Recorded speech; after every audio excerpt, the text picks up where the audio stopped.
Hello, it is FMC. I am Jeremy. That is SP3. It is Tuesday, January 9th, and we are here to recap the week in the National Basketball Association. And in about an hour from now, it is back. The next chapters in Love is Blind Mobile. Cher Delaware will be joining us in about an hour from now after we talk about the news in the NBA. Before we get into everything, SP3, how you doing, buddy? I'm all right. Stop. You beat the Clippers. You beat the Clippers. It's old news, man. We did that earlier this year. It's not like earlier this year where we haven't beat them in the regular season in a while. I did feel good because I had Jimmy McElroy. I'm talking trash, being like, "Oh, you Laker fans who talking trash about the Clippers. The Clippers playing well. Y'all playing bad now." And then we beat the Clippers, so that was nice. But it's a tough time here in Laker Nation, ladies and gentlemen. No sermon. Still No sermon. I'm holding out. I am holding out. I am denying sermons. Like, the church is not in service. The church is getting renovations until the Lakers make some renovations. That's what's happening, ladies and gentlemen, because renovations need to be made. When you have Anthony Davis shutting up all the naysayers, all the haters this season, playing more games than pretty much anyone on our team, being a defensive player of the year candidate, top three in defensive player of the year, looking like if we were playing well, if we had a good record, he would be top 5 MVP. But that is not the case. LeBron James, he takes off, certain games. He doesn't like to play back-to-backs. Well and fine. At 39 years old, he is having the greatest season of any 39-year-old ever to play in the NBA, and it's only been about 4 of them. It's just everybody else, except for Austin Reeves. Of course, he only go to minor key. I can't go up to the upper room. I can't go up to the upper room because there's nothing worth singing about. But he's been playing well. Whether he comes off the bench, whether he's starting, he should be starting. We just paid him all this money. He should be a starter. He's like the 3rd best player on the team. He should be starting. But it's just everybody else. This is our role players, our depth players are not that good. Cam Reddish. After the great offseason that they had, after one of the best off seasons ever, after you told me they had a better offseason than the Suns, who the Suns offseason clearly sucked as well. But exactly. They had I was right there. We looking just as good, if not better than the Suns. So they had a better offseason than the Bucks, who are falling right now. Yeah, they're falling. That's in the title. I didn't even know that until I saw the title. Okay, but the Bucks are still a top seed in the East. Of course. It's all fine and dandy. But after they had the best offseason of any team. They had a really good offseason, ladies and gentlemen. It just seems like hang the banner. That banner means as much as the in-season tournament banner. To their expectations. When you play below expectations, this is what happens. You get people like Jeremy. 23 off-season champions. Hang the banner. Hang it up right next to the 2023 in-season tournament champions. It all counts the same. Hang the banner. Are you done? I'm giving you another banner, SP3. You should love this. You guys apparently just hang banners for Mickey Mouse accomplishments now. Hang the banner, everybody. You're a funny guy now. Huh? No. You're using Eve's voice, disrespecting Eve, making fun of Eve. That's wrong. That's cruel. Eve has a different twang to it. Nah, you're just making fun of Eve on her own damn show. You're like Katt Williams with that Wanda Smith lady. You're just disrespecting ladies on their own damn shows. Jeremy Defense did a good Lambert, play. the white Katt Williams. That's what we're gonna start calling you. I'll take that compliment all day. Oh my god! All Oh my day. god! We need a section of this show to talk about that because that is worthy. We do actually. Good. Finally, a man of taste.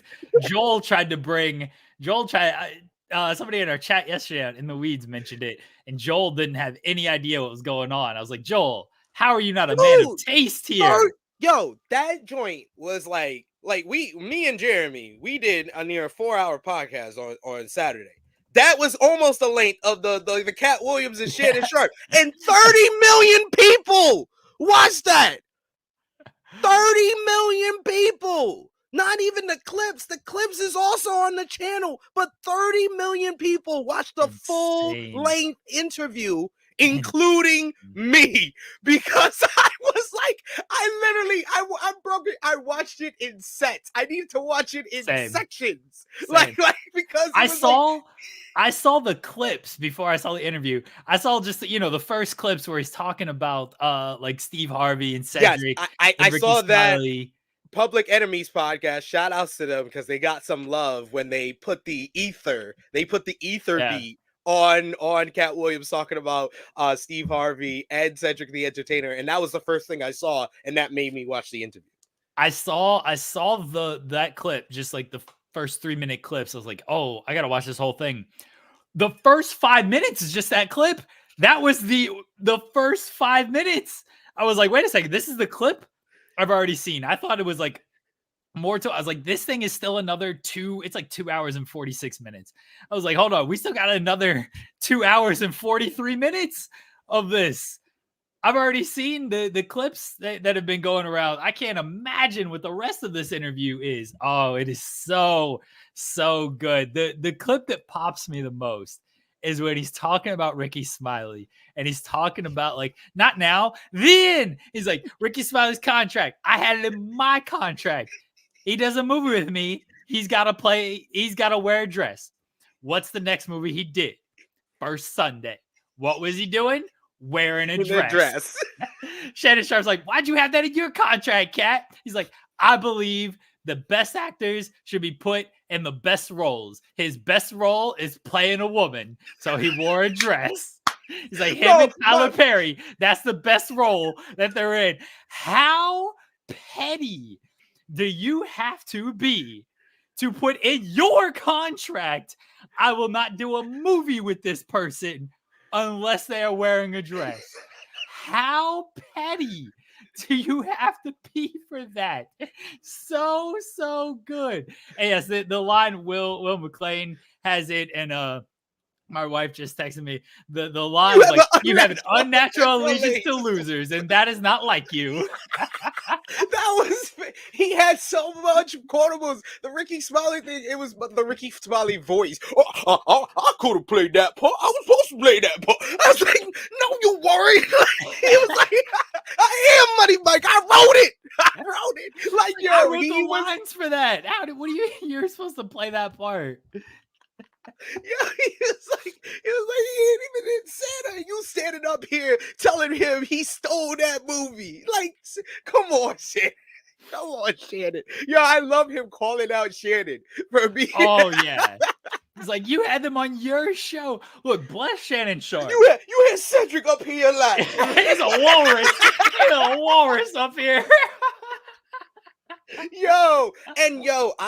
I legitimately, we had like conversations with like group chats about it, and I was like, yo, he was spitting some facts about Steve Harvey though. Oh, because Steve Harvey is not funny. He's never been funny. Like, yo, anytime anybody talks about the Steve Harvey show, we talk about Romeo, we talk about Bullethead, we even talk about Cedric, because when Cedric is given lines, like Katt Williams said, he's pretty good. He can deliver them pretty well. We never talked about Steve Harvey. Like, when did Steve Harvey become the head of the Kings of Comedy? Like, how dare he was trying to headline those shows? Like, whenever the Kings of Comedy gets brought up, I legitimately only think about Bernie Mac's set.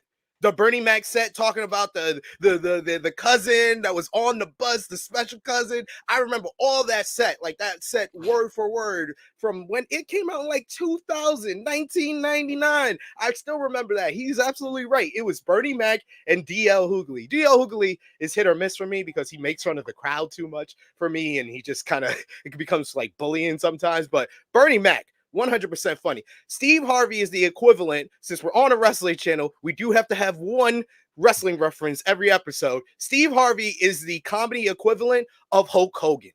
It's all star power. It's all presentation. It's not really any substance there. I'm with Remorse Patrol. I do like Steve Harvey on Family Feud. He's good at like reacting and everything. I think he's fine there. I can't say I watched the Steve Harvey show, so I can't give an actual opinion on that. Katt. And yeah, Louis Ray, Peggy, yes, Peggy, and Levita as well. I think of all the other characters besides the Steve Harvey show. Him when he was they're talking about Friday and Friday After Next and Chris Tucker, and he's like, "Oh my God!" He was Chris Tucker. You know what Michael Jackson used to call him? Christmas. You ever let another man call you Christmas? No. And then he just takes a sip of the whiskey. He's just like, no, he said, you ever let another man call you a nickname like that? He was like, no. He was like, me neither. Me neither. No, my favorite part was when he was talking about why Friday 4 hasn't come out yet. And he was like, we really, really miss John Weatherspoon and the Chris Tucker we have right now. He isn't Smokey. That's Epstein, Chris Tucker. I was like, oh, he said Epstein Island, Chris Tucker. I had to pause it. That was when I paused it. And I was like, all right, I need to come back. That's the mic drop. You said Shannon, you got to put an ad there. Like you still going to have millions of people watching. You got to put an ad right there because you need a break right after that line. When he says, we got Epstein Island, Chris Tucker. I was like, oh no, he did it. Oh, so good. Yeah, he said, yeah, let another man call you a nickname like Christmas. When he would take the pause and take the sip of the drink, even Shannon was like, we can't get you going. He's like, I've only had one sip. I've had less than you. I've had less than you. His delivery is so good, too. So good. I remember watching just Katt Williams stand up in college and everything. It's like, this is the funniest dude I've ever seen. Yeah, he was if you've not seen it, I'm sure people have seen the clips at this point, but yes, if you've not seen the full thing's even worth watching, checking out. Yeah. Worth watching. His explanation for stuff, him and Ludacris about to join the Illuminati. Like he just had random stories. And he was like, me and Ludacris was about to join the Illuminati. They was like, what do you gotta cut your hair and date a white woman and you will make you get the white woman package. You'll make $10 million for your next 20 movies. And he was like, one of us was in Fast and Furious, the other wasn't. He's like, you get the white woman package, you never hear from them. They got the same face. I'm talking about 7 people. I can name 7 people right now. He was like, that goes for like 7 different people. Yeah. And then when he brought up Ludacris, he was like, you see? He was like, him too. But then Shannon was like, I'll kind of $10 million for 20 years. He was like, I might want to take that. He called Kevin Hart an industry plant. He's like, Kevin Hart, he's doing stuff in his documentary was in Philadelphia. He's at the comedy club, the Laugh Factory. You ain't never hear about him. You never heard about him. But he came up in Philadelphia. He's like, he's an industry plant. I was like, damn. It was like, how you come out to Hollywood, your first movie, you in the star role. So funny. Like, nah, I was like, oh shit. Like that is kind of true. Dude, the worst part about all of this, all these responses, they sucked. How Kevin Hart was on like I don't know if you saw the clips, he was on the NBA, they were watching the Celtics and whoever they were playing that night. Watching that game. The 3 dudes that were over there, they were funnier than Kevin Hart. Kevin Hart was trying to tell these jokes. He didn't have any jokes. The 3 dudes, I forget their name. They're like the water bottle boys or something. That's legitimately their name. They were funnier than Kevin Hart. Tiffany Haddish at the Sixers game. Yeah. It was the Sixers makes Knicks. sense. Thank you. Yeah. Thanks you, Trey. Kevin Hart, he didn't have no jokes. Tiffany Haddish, no jokes. Steve Harvey, Cedric the Entertainer, none of these people came with jokes. Plastic Cup Boys. I was close. Water Bottle Boys, Plastic Cup Boys.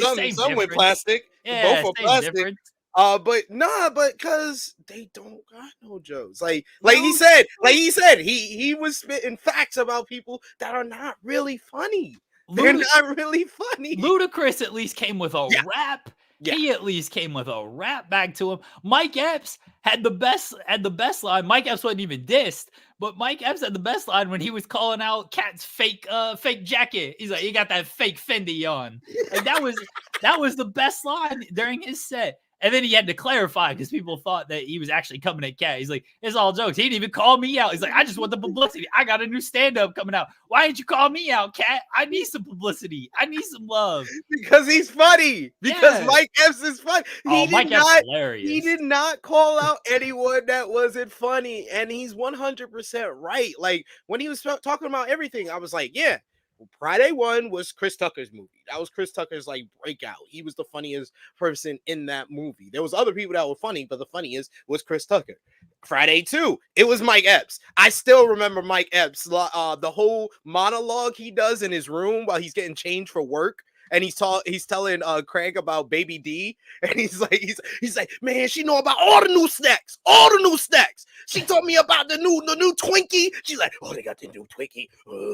Whenever you eat it, you bite into it, it shoot out glitter. I remember that set. Like, Mike Epps was hilarious, and to know a lot of that stuff was ad-lib just made it even funnier to me on rewatch. And then Katt Williams and Terry Crews were the stars of Friday 3. They were the funniest people in that one. So yeah, he did not speak any bad will to any of those people. He did not say anything bad about Ice Cube. He was like, the people that say that Cube don't pay. He was like, how you go to the Salvation Army and then be like, oh my God, these clothes are horrible. Like then you should have went somewhere else. I like that Katt was. Trey said Mike Epps is not funny. I think Mike Epps is You're wilding. All about the Benjamins. Next Friday, all about the Benjamins, man. Get out of here. One of my favorite thing, I still do all about the Benjamins. He's like, I got jump, baby. I got jump. She's like, how do you escape? Like, I hit about 5 dudes, now about 5 bitches down, hit about 3 dudes. He's like, baby, you can't. What do you mean I can't fight? I was hitting them all. Yo, he was the funniest in All About the Benjamins. Yes. That's when they were just like, yo, these two are just too good together. We're just going to put them in everything. Yeah. They were the adult version of Keenan and Kel. The Katt Williams thing, and people back this up too, where he was just like, he had women just give him money, just giving comedians money. I was like, I liked your set. A woman just come up to him and give him like, who knows how much. People, I saw a couple comedians post like, I got paid more for my actual set than Katt gave me more than I got paid for my actual set. Yeah, and a comedian put out a whole Facebook post saying that he came up to him, gave him a wad of money in his hand, say, yo, that was great. He was like, I got you. And he was like for the next few years, he went around tour and went to 100 different cities, and it's all because of Katt Williams. So he was like, in other words, Katt, talk your shit. Katt was like, I have women around because I like the way they smell. You've been around dudes, the way they smell, I don't like it. If I want to listen to people talk, I want to hear women talk. I don't want to listen to a bunch of dudes talk. Like, that's why I have a bunch of women around me.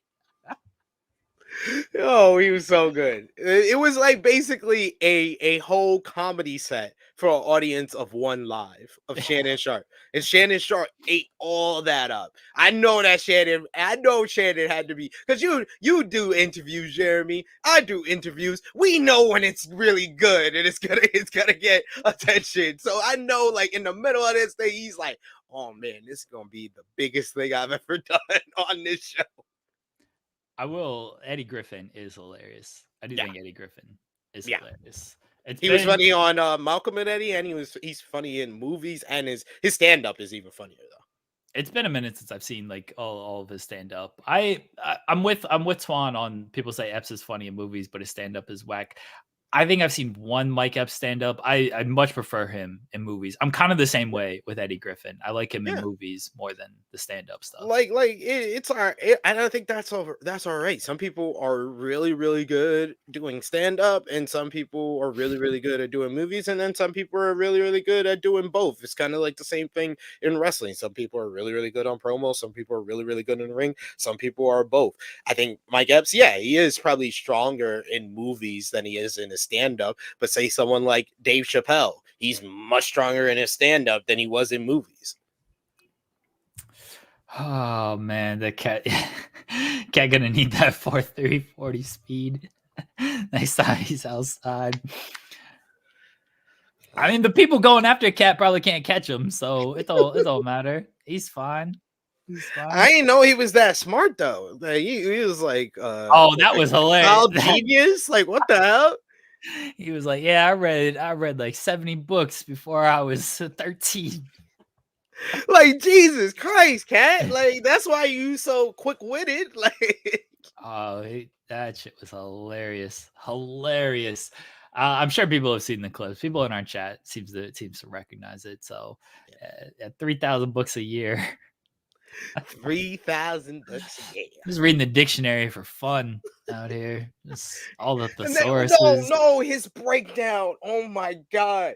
Dude gave us like the Peyton Manning explaining a play, football, to how he like equates that he is funnier than everybody else. He was yeah. He's like, I counted the laughs. And I counted the laughs. I was like, I'm funnier than you because I get 15 minutes, you get 15 minutes. In your 15 minutes, you got 10 laughs. In my 15 minutes, I got 16 laughs. That makes me. I was like, what the hell, yo? He's like, I got a list. He's like, I got a list of like 50 comedians who I thought was funnier than me. And I would watch them and I would count the laughs. And then I would do my set. He's like, yeah. He's like, I got 15 minutes. You got 15 minutes. You got 8 laughs. I got 20 laughs. I'm twice as funny as you. I'm 3 times as Dude, he was waiting for Shannon too. He's like, you didn't ask me how I know all of this. And then he gave, you're right, like the full on like play-by-play breakdown, X's and O's of how he had spreadsheets of how he was funnier than all of these people. I've never seen anyone explain comedy like Katt Williams. That was like, oh my god, they give me chills. Like Peyton Manning talking about football, like Kobe Bryant talking about basketball. Oh my god. So good. What a way to like actually break it down too. Like there's flaws in that because if you have like a longer setup and a longer punchline and everything, but I like how he explained before that when he said, oh, I would have this joke and it take about 3 minutes to set up, but after the setup I'm hitting you with like 10 straight laughs back to back to back. I was like, wow, that's dope. Like that's dope because I knew like when he said that and I kind of like got my brain to think about it and understood it. I was like, Bernie Mac, a lot of his stuff was like that, where he would give you the long setup and then it's just bum bum bum bum bum bum bum. We're just laughing the whole entire time. So I was like, yeah, there's a science to that. That's psychology right there. I saw Bernie Mac's daughter responded as well, and she was appreciative of the kind words, and she said like it was genuine from Katt. A lot of people not genuine when they talk about her father. She's like he was being very genuine with that. So you can tell he had a lot of respect for Bernie. You can tell he didn't have a lot of respect for a lot of other people. Definitely not for Steve Harvey. He was like, this man going up here with this hairline, thinking that he got the greatest hairline in the world, making black men think that he got the greatest hairline in the world. That's a man unit. That's a man. He is bald. That's a man. It was like, and Cedric is not funny. He was like, how you don't have this man has had 4 comedy specials that are not available on Netflix or Tubi. Like, I love how he said it. It's not available on Netflix or Tubi. Oh, that was that shit. I just tweeted that after I heard that. I was just like, shit's not available on Netflix or Tubi. And the wife just comes, she's like, what is this even about? Like, who are you subtweeting? What's going on with this? I was like, oh, it's this cat. And then she saw it like trending, and she's like, oh, okay, I see it. I was like, when he wanted to make that point too. He said it so many times, like, how you got 7 specials? It's not available on Netflix or Tubi. The Tubi thing is wild because it just feels like everything is on. All right, you don't got nothing on Netflix, like Netflix or Tubi. That shit can't even make Tubi. It's so bad. Yo, and they even put everybody's comedy special on Netflix, so he just further emphasized, like by saying or Tubi. Oh man, that. Again, I'm sure everybody has seen it. If you're not, you're seeing clips. Yeah, the hint of shame he puts on the way he says Tubi. Yes, exactly. That's exactly it. He makes you sound like your shit can't even make Tubi. Okay, you don't make Netflix. Like, that's not great because Netflix is just putting everything as a comedy special. They'll host any special. But Tubi? Yeah, You shit can't make Tubi? You shit can't get on Tubi. You shit can't get on public access. That's what he's saying. If this was the 90s, he was like, you shit can't even get on public access. Oh, man. Oh, that shit was so funny. All-timer interview. It really was. Like, Katt doesn't.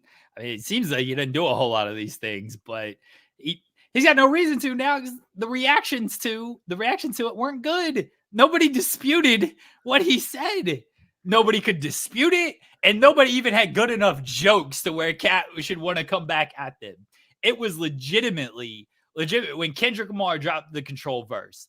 He took aim at all these people, and no rapper came back with a good diss track back at him. It was just nothing but whack responses to Kendrick. It's like, well, Kendrick ain't got no reason to respond to this whack stuff right now. Oh, just nobody came back with anything funny. All these comedians, not one funny response. What are we doing? Poor guys. Poor Face on Love. Oh yeah, he was catching strays. He was catching strays. Face on Love. I'm sorry. Like, he wasn't even worth the shade that he was throwing at him. Face on Love has always been a supporting actor. Like, and then Shannon tried to say, you telling me if he could be Big Worm in the second Friday, they wouldn't have cast him? It's like, no, he wasn't that good. Oh my god, it's so great. That's something you just watch the clips of a million times and they just don't get old. No. They just will not get old. Oh man, bless Katt Williams. I hope he does more. I hope he does another stand-up special. I don't know when he will, but I hope he does at some point. I hope he does because oh my god. Oh, so good. Basketball, SP3. We actually got something fun to talk about when it comes to Katt Williams. Lakers, you wanna say anything? Anything else about them? I think I said enough at the top of the show. Done? Okay. Yeah, done. All right. Yeah, I'm fine. Do you think they're gonna fire Darvin Ham? I don't think they should, but I mean, if that's the change that you think that needs to be made for us to finally get back on the right path, I'll try to understand it. They've tried all the hey, this guy comes off the bench, now this guy comes off the bench, changes. Yeah, it's true. It's true. I think it's just a small trade that we need. I don't know if D'Angelo or Russell. I tried to, be positive about D'Angelo. Everyone knew D'Angelo Russell was not. I understood why they re-signed him because last year they made it to the Western Conference Finals and didn't win a single game. So they want to try to keep like that core or whatever together. But everyone knew D'Angelo Russell was not the answer. So I don't know who would want D'Angelo Russell. He's not like a big ticket person. He's salary. You can't. Maybe you can get Zach LaVine. Is Zach LaVine the answer for them? Maybe. That'll give us definitely a third scorer. third prominent scorer, and then we can have someone like Austin Reeves either play point guard or we can have Levine play the three.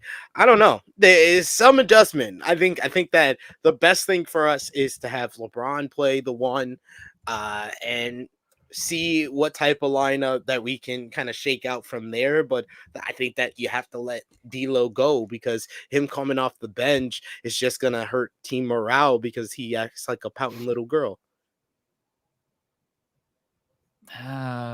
Trey says Gilbert Arenas said get a trash bag, put it in front of Cam's locker, Vando's locker, Prince's locker. These are the guys they wanted. They wanted Cam Reddish. I like Vando. Vando's just been hurt. They made it a priority to re-sign him. Cam Reddish, everyone knew that was fool's gold. Yeah, Cam Reddish, this is where he's gonna go to thrive. Like, man, Cam Reddish is who he is. Yeah. I don't think Terry and Prince. Cam Reddish is a poor man's Harrison Barnes. Poor man's Harrison Barnes. That's not good. Harrison Barnes can at least like hit shots every now and then. That's why I said he's a poor man's. I mean, Zach LaVine's like, the Bulls are better without Zach LaVine. They're having LaVine come off the bench so he doesn't screw up their chemistry. Like the Bulls. That's why he wants to come to LA. Let him come to LA. You got to give up something though. Like D'Angelo Russell. If I'm the Bulls, give up D'Lo, Cam, and Prince. Yeah, the Bulls are really looking at that trade, going, okay, we'll take that. You got to give up a bunch of first in that deal. Yeah, we'll give them a 2028 first. The Bulls have no reason to trade Zach LaVine for that poo-poo platter. That's a garbage trade. Somebody's going to offer something better than that. You kidding me? Yeah, probably. That's what I said. I want a smaller trade. I don't want Zach LaVine. Well, okay, what's a small trade? What do you have in mind? I'm thinking someone like Jordan Clarkson. Oh, bring him home, Jordan Clarkson. Him home. He's got to cut. He's got to cut the I'm home promo. So that's basically a D'Angelo Russell trade. You want just a scorer off the bench? Is that what you want? Yeah, I'll take it. If Austin Reeves can start, like I said, I think our best lineup would be LeBron at the 1, Austin Reeves at the 2. I think AD probably wants to play 4, but I think with the current roster that we have, he has to play the 5. And then you can have Vando at the 4 and who can play 3? Prince at the 3. The problem is Vando can't shoot. Yeah, that's the issue. And LeBron and shooters it's always been the solution. If Prince can knock some down, damn it. Is he not shooting well this year? He's inconsistent. Some games he shoots well, but then some games he doesn't. I feel like he made a bunch against OKC, which upset me. Yeah, he did. He's shooting 39%. That's not bad. Yeah, he's doing pretty well. See? He's about where he's at. No. Well, best of luck to your Lakers. Christian Wood can be a starting 5. I mean, if you want your defense to not exist, sure, Christian Wood can be. I think that Christian Wood just needs more consistent time coming off the bench. Like he needs to be like more firmly into the rotation. Christian Wood isn't good either, though. No, he could stretch and he can actually knock down some shots if. I mean, he's shooting. It might be inconsistencies, but he's shooting 32% from 3. That's not good. Yeah, that's not good. He's only playing 19 minutes a game, but everyone knew what you were getting with Christian Wood. There's a reason why he didn't sign until like September. It's because nobody wanted him. It's because he doesn't play any defense, and like he's a high usage guy, and nobody wants to make Christian Wood a high usage guy on their team. That was a bad signing. It felt like a cherry on top, but no, everyone knew that. It just feels like extra food that you can't eat. Yeah, everyone knew that was a bad signing. It wasn't a good signing. Best of luck to your Lakers, I guess. I mean, I hope they. I don't want them to waste this last years of LeBron. I agree. As much as like I'm not the biggest LeBron fan in the world, the fact that he's doing this at this age, this many years into his career, it's something. It's really amazing. Is. And I like seeing LeBron in the playoffs because I know LeBron's going to turn it up. in the playoffs. And I want to see the best players in the playoffs, especially if they're still playing at this high of a level and LeBron's still at a high level. So I truly hope they fix things and they can make some type of playoff run because I want to see the best players in the playoffs. I agree with you. And I think that we can turn this around. Hopefully, during this homestand did not start well though at all. Oh, they beat the Clippers. Yeah, that's it. We've had 3 games at home and we only beat the Clippers. We lost to the Heat. We lost to the freaking Grizzlies. Oh, Who do they have left? Who do they have left on this homestand? They got the Suns, the Raptors tonight. Today. That's a win. Yeah, that's a win. Then we got the Suns. That can be a win, and we'll be 1 game above 500. Then we got the Jazz in Utah. We got the Thunder at home, Mavs at home, Nets at home. All right, so look, you can beat Toronto. You can at home against Phoenix and the Jazz. You can go on a 4-game streak here. You can go on a 4-game streak here. Yeah, I hope we beat you too, so I can brag about that next Tuesday. That's fine. They're not losing. They're not losing to Toronto tonight. They'll beat Toronto. I just hope that we can finish this homestand at least 4 games above 500. Yeah, they'll beat Toronto. We'll get a 2-game win streak. We'll be all right. Well, we got to talk about the Bucks because they haven't been playing well. No, they haven't. They're so our pal J.K. Shaw, it was his first chat we had. Is it wrong for me to want the Bucks to fire Griffin? Never should have hired him in the first place. It's tough to fire a first-year coach, not even halfway through the season when you're still second in the East. Like, it's tough to fire that coach. You're 25-12. I mean, still, you're not that bad, but it just is a bad stretch right now, especially the last 2 games losing. They can't. The Utah in Milwaukee. That was just wasn't even competitive either. Like they tried to make a run they cut it down to, I think they cut it down to single digits in the 4th. But when you're climbing these big holes, it's tough to, even if you cut it down to single digits, like it's tough to like fully climb out of that when you're down 20 and everything.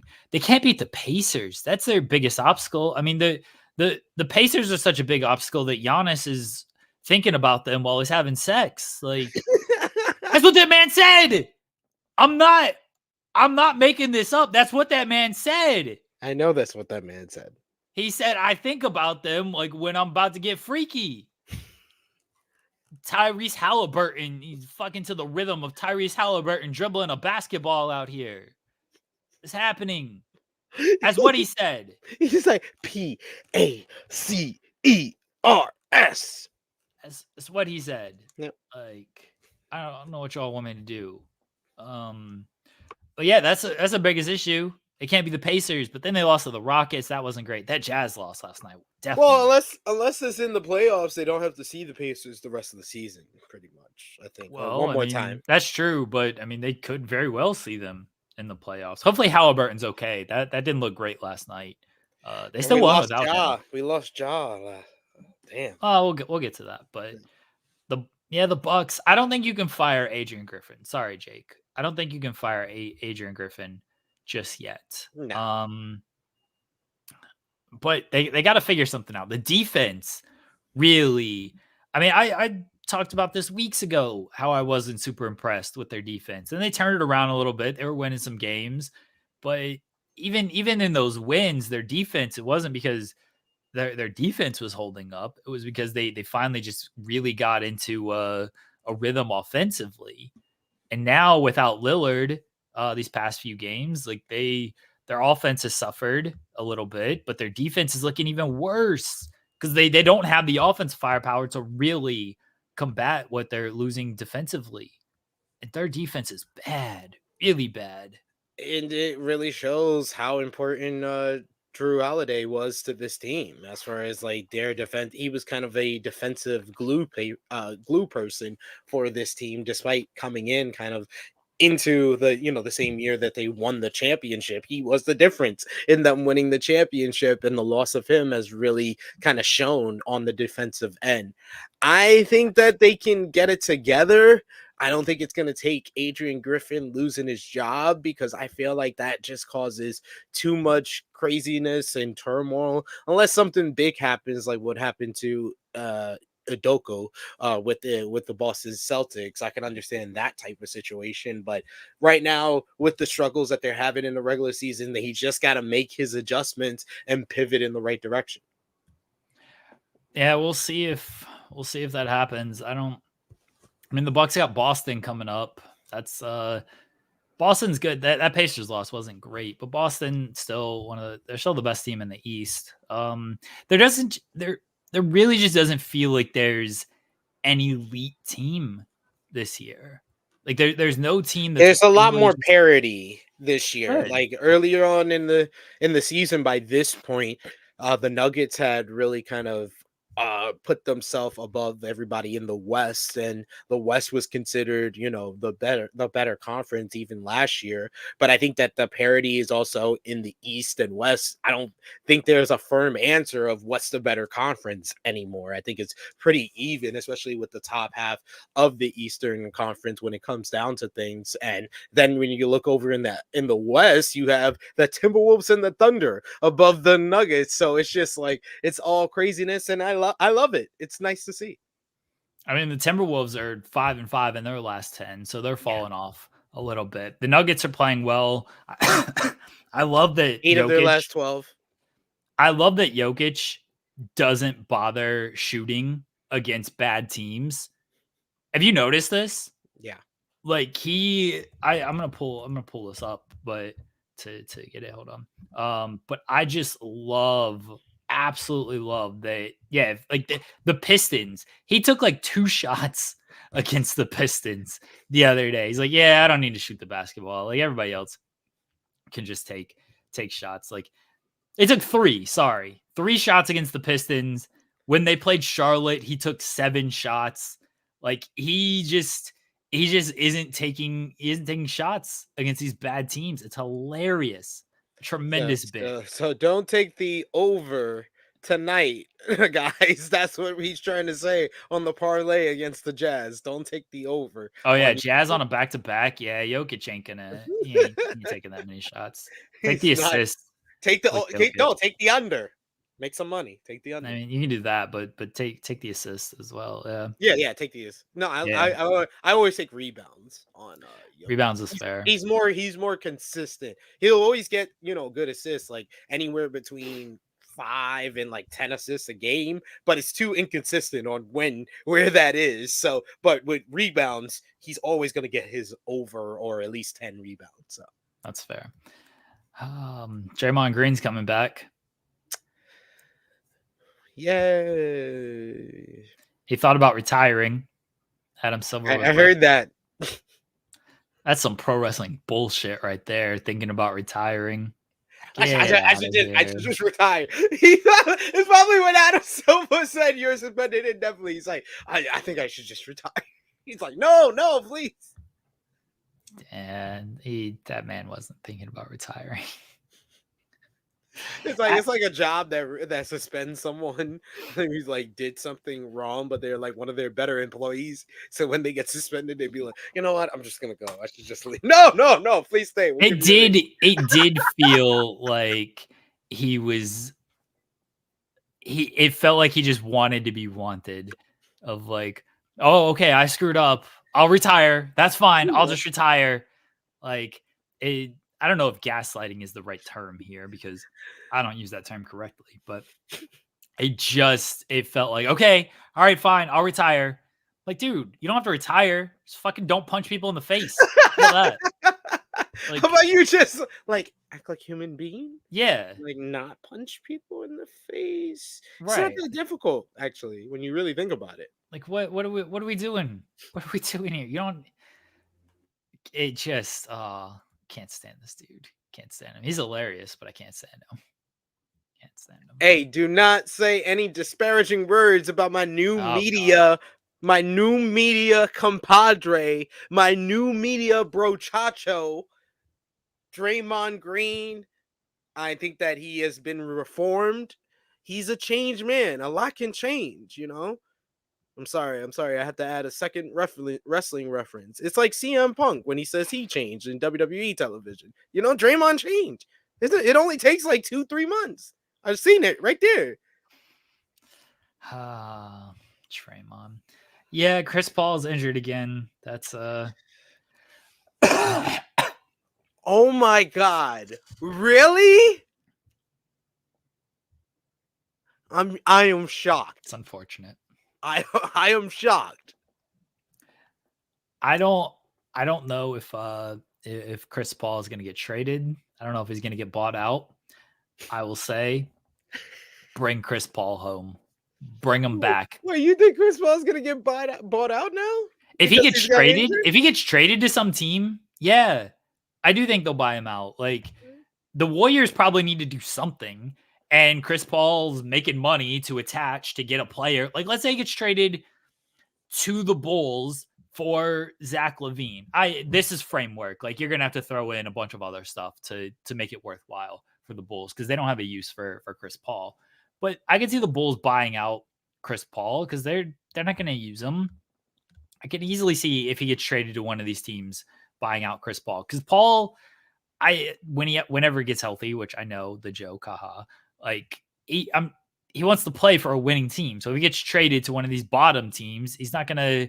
That's why he got rerouted to Golden State from Washington because Washington wasn't going anywhere. So I do think if he gets traded to one of these bottom teams, he will get bought out. And if he gets bought out, I would like the Oklahoma City Thunder to sign him. And I think he would sign with us. Yeah, because it won't hurt you. Yeah, that's true.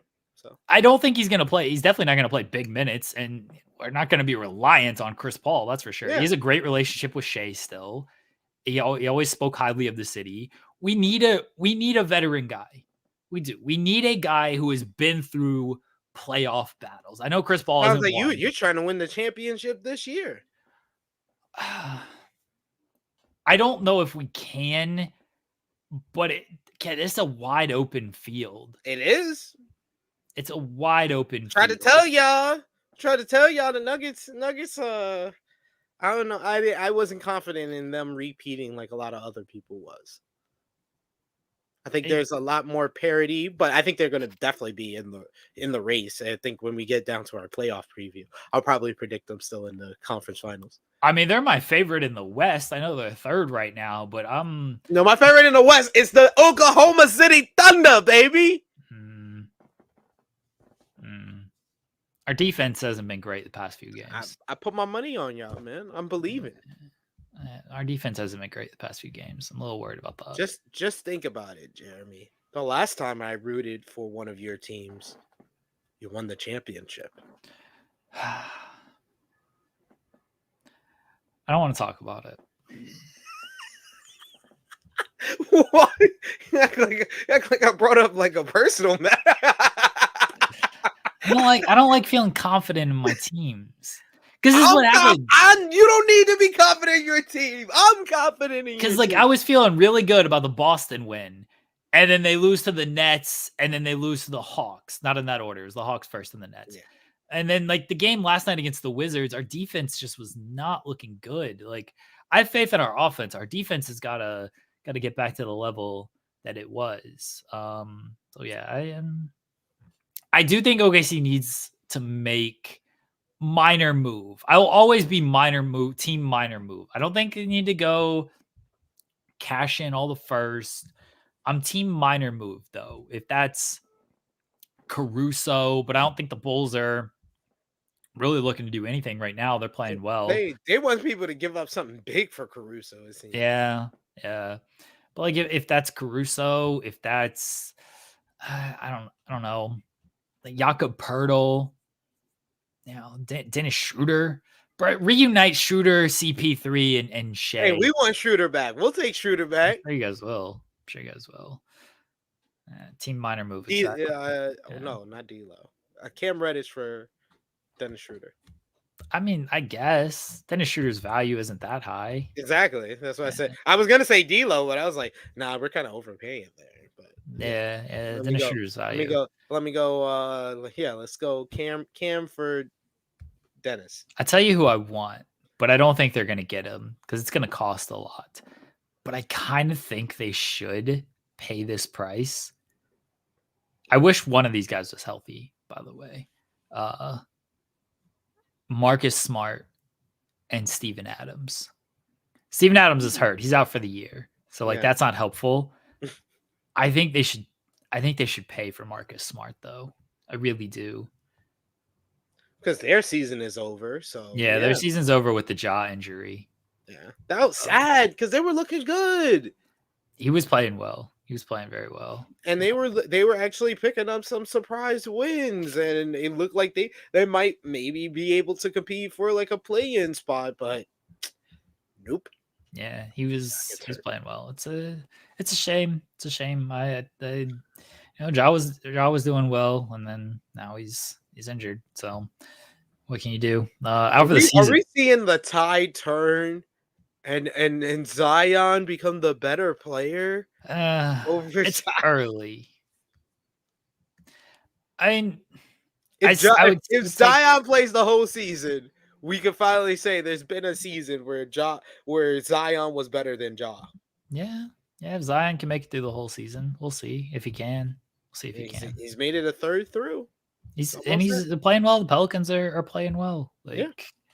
It's bunched up, those top 7. Like it's all within 4 games from 1 through 7. Like there's not a ton of separation there. And again, the Timberwolves they're 5-5. They're fall in their last 10. They're slipping a little bit. So there's right now, like in the West, the Clippers are kind of the team that I'd be most fearful of. They look the best. They look the best right now as far as like the last week or two. The Clippers look like the hot team in the West and have really kind of entered into that conversation with those other 3 teams of the Nuggets, Thunder, and Timberwolves. I can see the Timberwolves dropping and the Clippers kind of shooting up the list. Like where I had the Suns on our season preview, that might be the Clippers at the number 1 seed.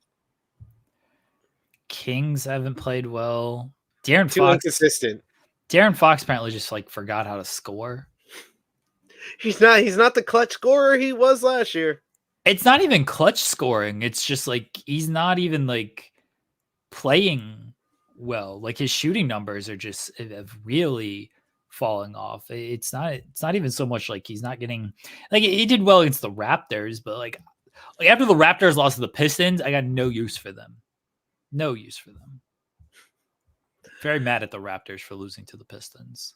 They purely disappointed you. They were weren't they at the bottom of the bottom 5? Nah, they weren't. That was still like the Wizards or the Hornets because those teams sucked. Oh yeah. You gave it to the Hornets. My bad. Yeah, Hornets are awful.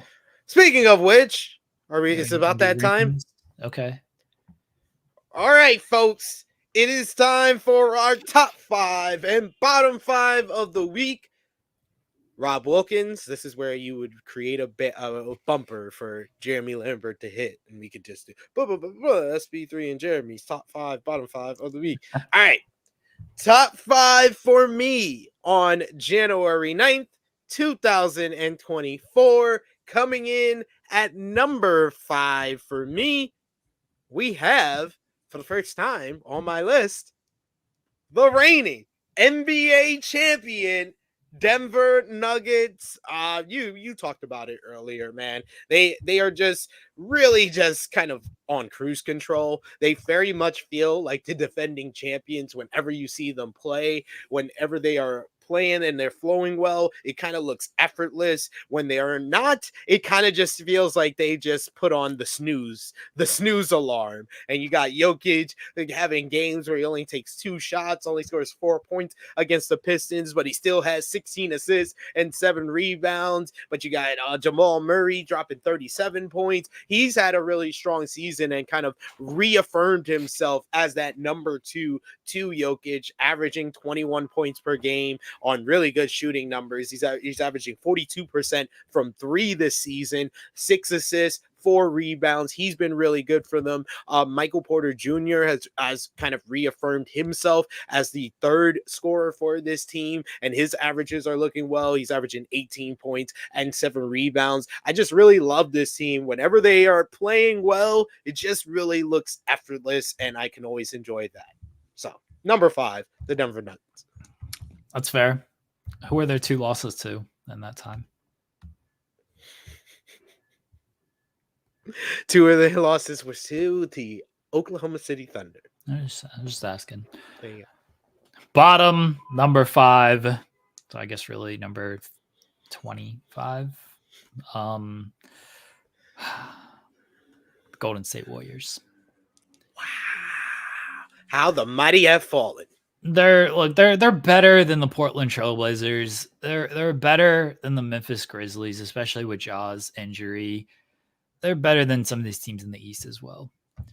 It's a bad vibes team, and you lose to Toronto. I get one. I'm going to hold any Toronto loss against every single team.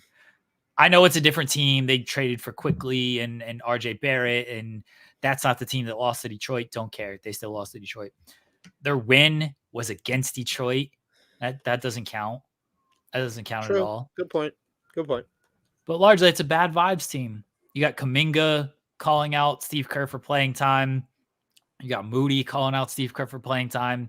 You got Draymond being a podcaster instead of a basketball player. He's a very good podcaster. Faking retirement. He's not faking anything. He really thought about it, guys. Lying about retiring. Bad vibes team, Golden State Warriors. My, how Jeremy has turned on the Golden State Warriors. Chris Paul injury. I mean, yes, we thought it was coming. We knew it was coming. I get it. But, it happened, and it's got to be noted. Bad vibes. Bad vibes team, man. Bad vibes team. All right, coming in at number 4 for me this week, jumping all the way up into the top 5 after just missing out the last couple of weeks. We have the Los Angeles Clippers. The Los Angeles Clippers, only reason they're not at number 4, I would have probably had them at number 5, but they did suffer a loss to the struggling Los Angeles Lakers on Sunday, but they immediately came back, had a big win last night against the Suns. Really good game from all around. Just they had 6 players in double figures, and that's really kind of been the story for them. It's really been a team effort. You don't know any night who's going to be the leading scorer. Sometimes it can be Paul George, who's averaging 23 points, 6 rebounds, and 4 assists. It could be Kawhi Leonard if he's healthy and on the court and not taking load management days. He was averaging 24 points. He's averaging 43% from 3. This might be his best shooting year of his career, which says a lot because he's always been a very efficient scorer. Terrence Mann has been a great addition to the starting lineup. He's been playing well as of late for them. You got Zubac, who's really kind of low-key been having a really great year for them, almost averaging a double-double, 13 points and 10 rebounds. And James Harden, this is the right place for him, guys. This is what he needed. A change of scenery. He's averaging 17 points, 5 rebounds and 8 assists. Man, I just like this team. It's a good vibes team. It's like the inverse of the Golden State Warriors, which says a lot because they were a bad vibes team like the first week James Harden got here. Clippers are playing well, and that's the team that I'd be most worried about in the West right now. Everybody's acclimated to their role. Everybody is doing what they need to do. You got guys who have actually sacrificed, which wasn't sure that was going to happen early on. It's going to be, once the playoffs start, how's that going to go? Like, how's it going to go once the playoff starts? And we got a ways to get there. So until then, Clippers fans, just enjoy it. Enjoy this. Enjoy the ride. Yeah. Enjoy the ride. My bottom number 4 team is man, who to choose from out of these gaggles out of these trash. Well, we'll go with the we'll go with the Hornets. I feel great about that. But they took the Bulls to overtime last night. They got a win against the Kings. Terry Rozier is scoring like 50 points a game because somebody's got to score for them. It's fine. They're there. They at least won. So good on them. The Hornets. I don't know what you want me to say about them. I love how like first week it was like a lot of enthusiasm when you would talk about your enjoyment of these trash teams, but week after week it's just because they're just really bad. Like, teams are bad. Like it's like I'm not enjoying this as much as because the Pistons won. The Pistons, if they just kept losing, I would have been happier. Toronto had to screw things up as usual. That win shouldn't have counted. They're not even an American basketball team. Good point. If they beat them in hockey, then fine. That's one thing. But like, it's a Canadian basketball team. It's more proof that like Canada shouldn't even have a basketball team. The fact that they were the team they ended up losing shouldn't count. This guy. All right, number 3 for me this week is a big fall for them. The Minnesota Timberwolves. They have gone from 1 to 2, now down to 3, and we talked about their struggles throughout the show. 5-5 in their last 10 games, and I just don't like the losses that they suffered. The Pelicans loss wasn't good for them. The Mavericks loss, even though it wound up being a close game, it just wasn't really for a little bit of that game until late. And then they also had that Oklahoma City Thunder loss that we talked about a few weeks ago too. So yeah, the Timberwolves just have to get it together. It just seems like the defense is having some breakdowns when they were looking like the best defensive team in all of the NBA just a couple of weeks back. But I'm still confident. Anthony Edwards still looking like an MVP candidate. Rudy Gobert, a DPOY candidate, and Karl Anthony Towns having low-key one of his better seasons. So Timberwolves, well deserving of being at number 3, but a fall down from grace. Timberwolves, that's a team that it's not a great vibes team right now. They're not a bad vibes team. There's not a great vibes team. Yeah. Right now. That's the fair. Losses that the Pelicans lost. Okay. The Knicks are playing well, by the way. Knicks are playing really well since they might be the team to look at to get into the top 5 in the next couple of weeks here. They're undefeated in the OG era, man. I told you. What did I tell you, SP3? The team that traded for OG Anunoby championship, hang the banner for the Knicks, undefeated since trading for OG Anunoby. OG 4-0. I told you he was going to be a difference maker.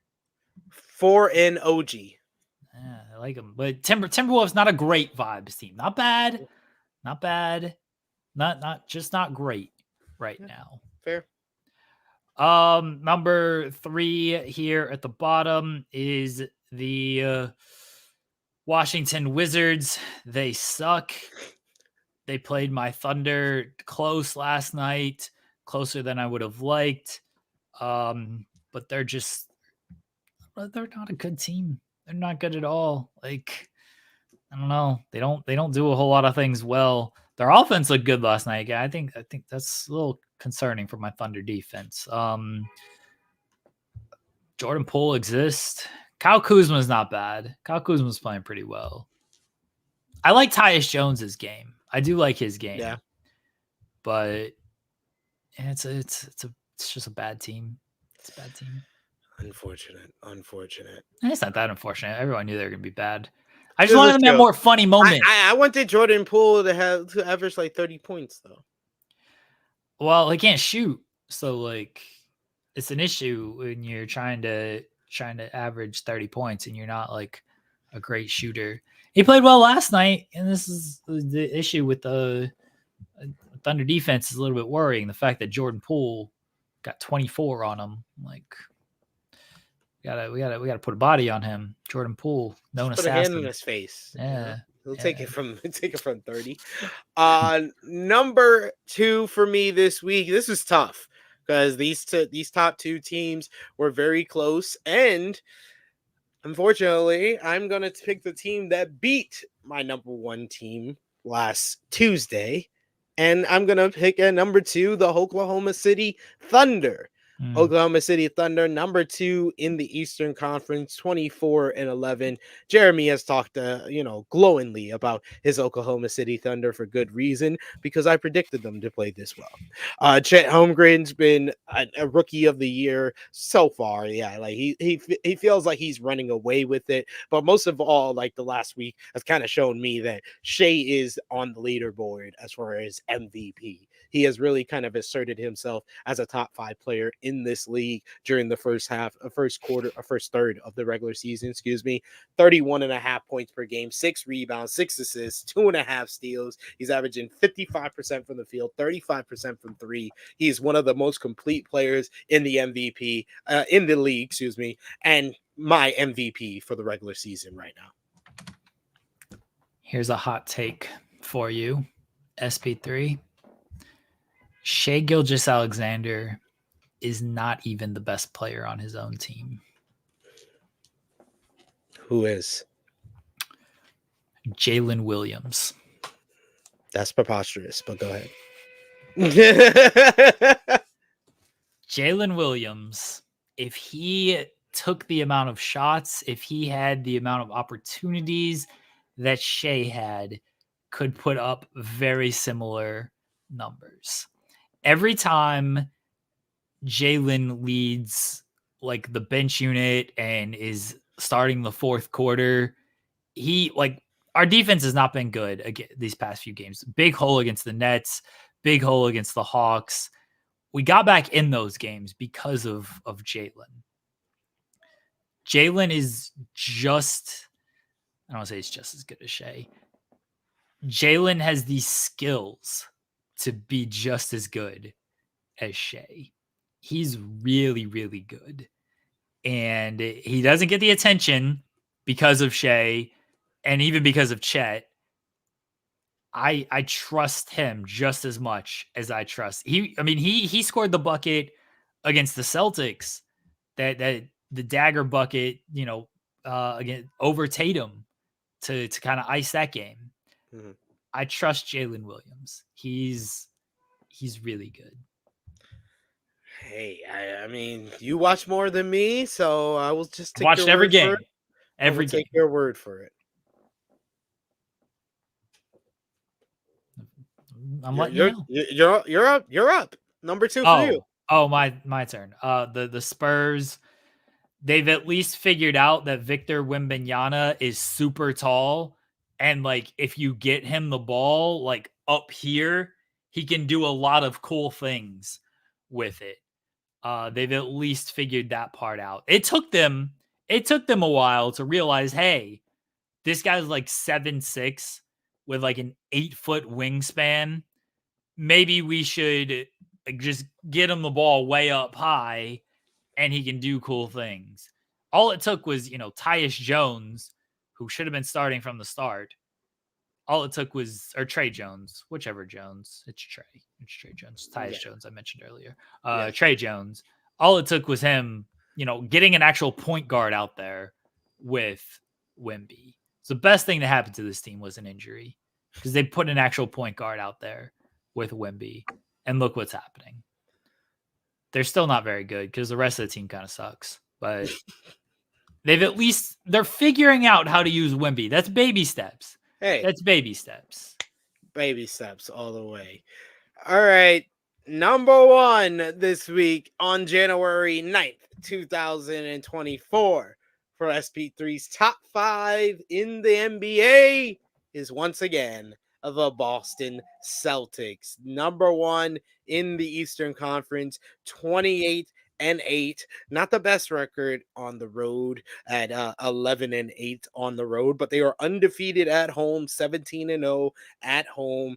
They did suffer their loss to the Oklahoma City Thunder last Tuesday, but they have bounced back. They lost last night. With wins over the Jazz and the Pacers. Pacers got their win back against them last night, but that was a very close game. And I will take their 2 losses in their last 10 games over the Oklahoma City Thunder. I didn't think that we saw the major flaw within the defense of the Oklahoma City Thunder. I don't think we kind of pointed that out with the Boston Celtics. It just seems down the stretch they need to make the right adjustments, the right plays to win these type of games, because both games were very close down the stretch, and that's the reason why they lost. But still, they are just a complete team, and I'm just really enjoying how well Porzingis has played with this team. He really just seems like he's a perfect fit for them, averaging nearly 20 points per game, above his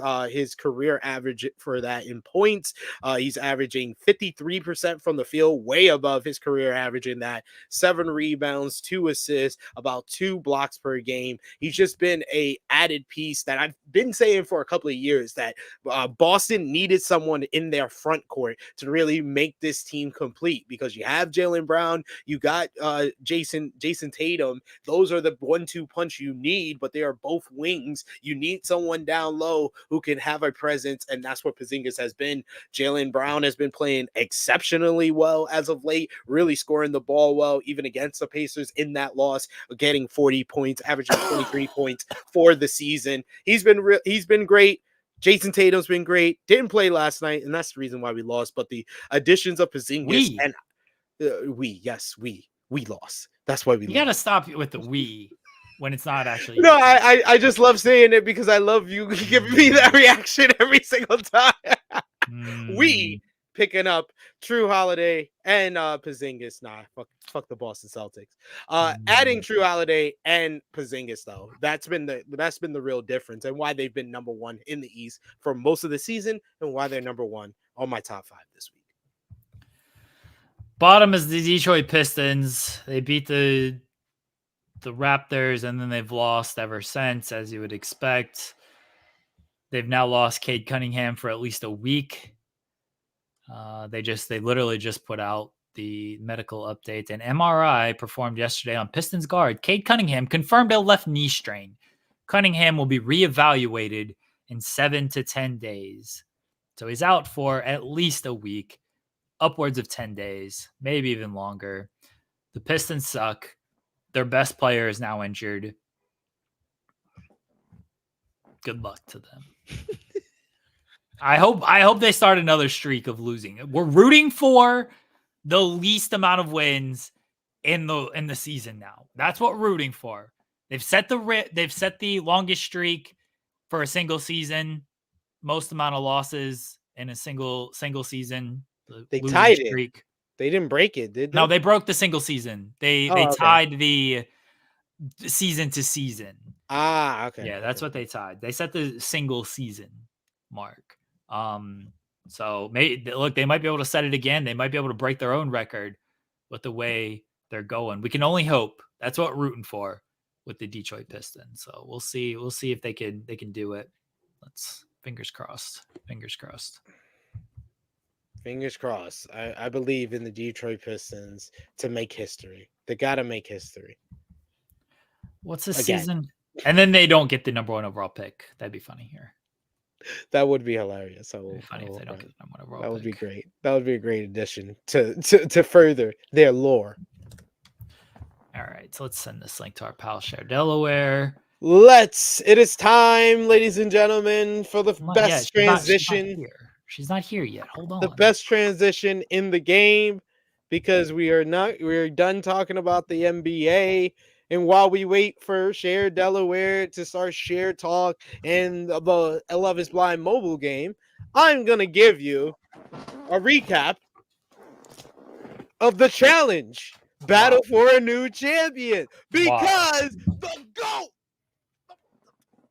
the motherfucking GOAT, was there. I don't even care what happened. They had a daily challenge. Somebody won. It was a girls' day, and they voted Raven and Colleen in. Who cares about what happened before that? We talking about the elimination on the challenge. Battle for a new champion, because Cara Maria has returned. We made it. We talked it into existence, ladies and gentlemen, 2 years ago on this channel. We had Cara Maria on this channel along with Paulie, and we said we wanted to see Cara Maria back on the challenge, and we finally got it after nearly 4 years, over 4 years. Cara Maria has not graced all MTV screens, and then she finally graced it, and it was not only the highest viewed episode of the Battle of the New Champion, it was the first episode to do 500,000 views because Cara Maria is the damn GOAT. And she came out after TJ gave her a lackluster introduction, not as good of the introduction as he gave Tori when he called Tori one of the greatest of all time. What? Cara Maria comes out. She gets told, oh, you're going to be in the draw. And, you got one that's going to have Colleen's name, one that's going to have Raven's name. And then you have Chaos, where you can pick anyone up there except for the winners, who were Zara and Berna.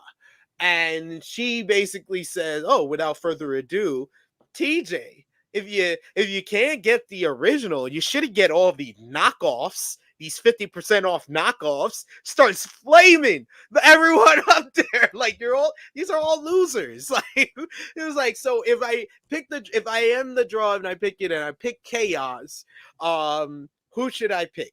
So she goes over to Michelle and she says, orange shirt, who should I pick? And Michelle's like, oh, well, doesn't want to say anybody's name and doesn't want to say anybody else's name. And she was like, well, if you don't say anybody else's name, I'm going to pick you. And she was like, well, okay, you could do that. I was like, all right. Cara Maria takes out Chaos, pulls out Chaos, and picks Michelle to bring her ass down here.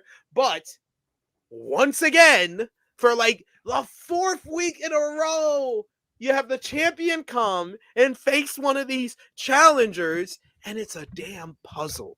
I would have prayed for anything this to be a balls in or a hall brawl to see Cara knock Michelle on her ass. But no, it's a puzzle. And if you're a Cara Maria fan, you know this was an L.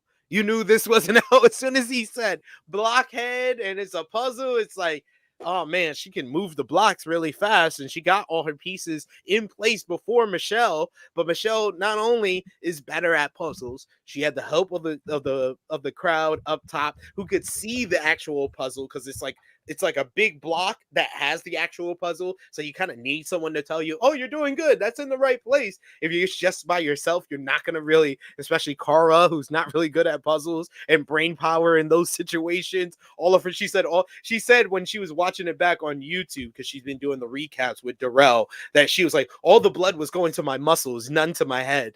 And she was like, so it was a wrap. Michelle beat Cara Maria, but Cara Maria was a damn draw, and she brought the entertainment unlike anyone else. Cara Maria, we want you back on Fightful Overbooked soon.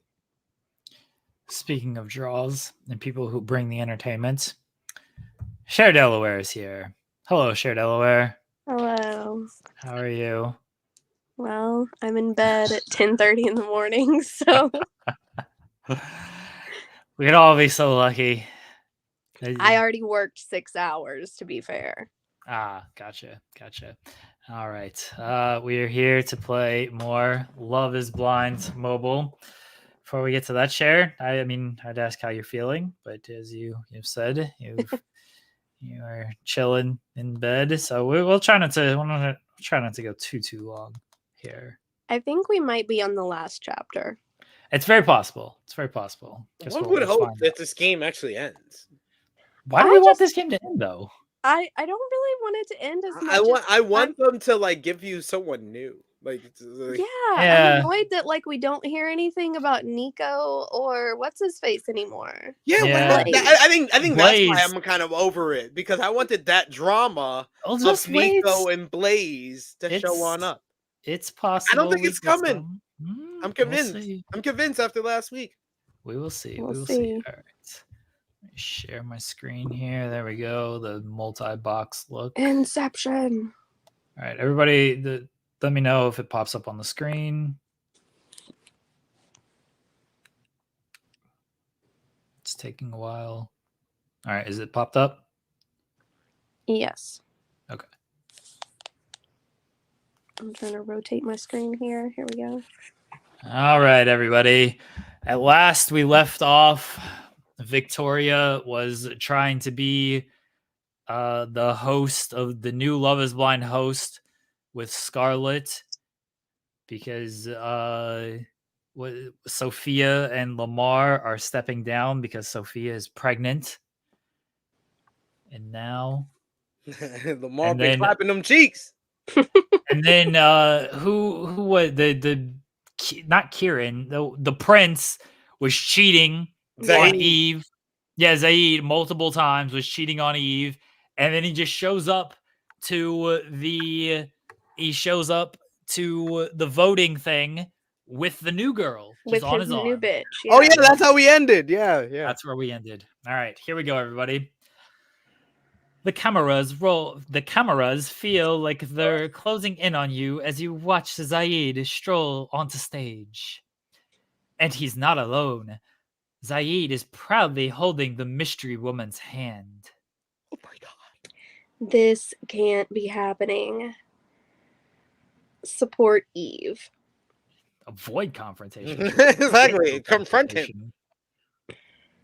I can't believe you do this to Eve. Zaid, this is a surprise, to say the least. Who do you have on stage with you tonight?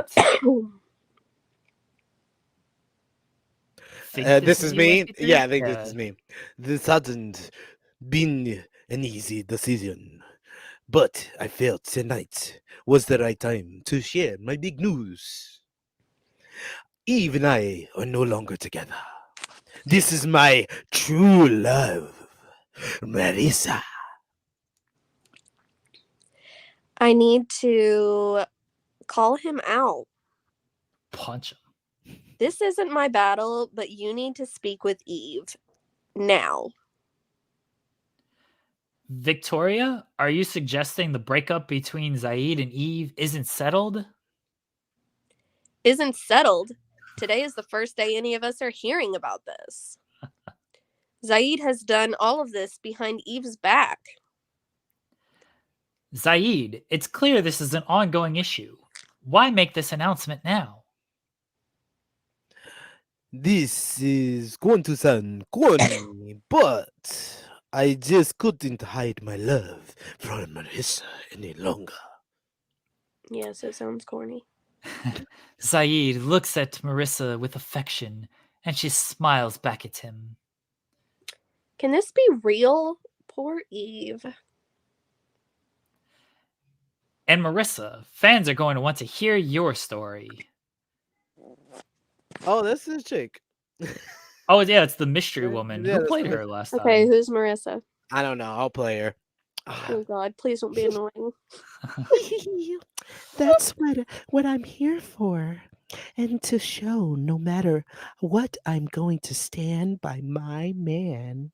Stand by your You heard it here first. If you thought the drama ended with the weddings, you were wrong. What about Sophia just goes straight TV host? She doesn't give a fuck about these couples. All this. Sophia does not care at all about this shit. She just wants the drama. Thank you to Victoria, Zaid, and Marissa for speaking with us. Fans, keep voting, and we'll be back with more favorites soon.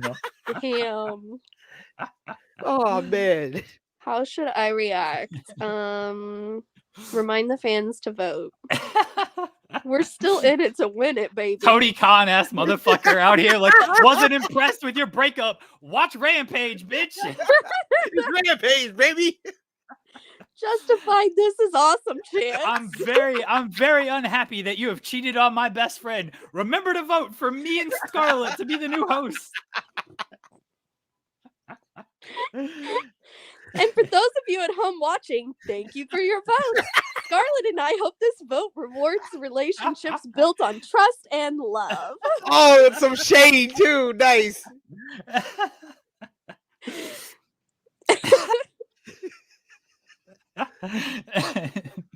You smile at the cameras and give a goodbye wave to fans. You pull out your phone, already texting Eve after you first reminded fans to vote, to find who she is when Scarlett rushes up to you, looking concerned. I watched everything from the side of the stage. Are you okay? Why has she been wearing this outfit for 3 months? I'm fuming.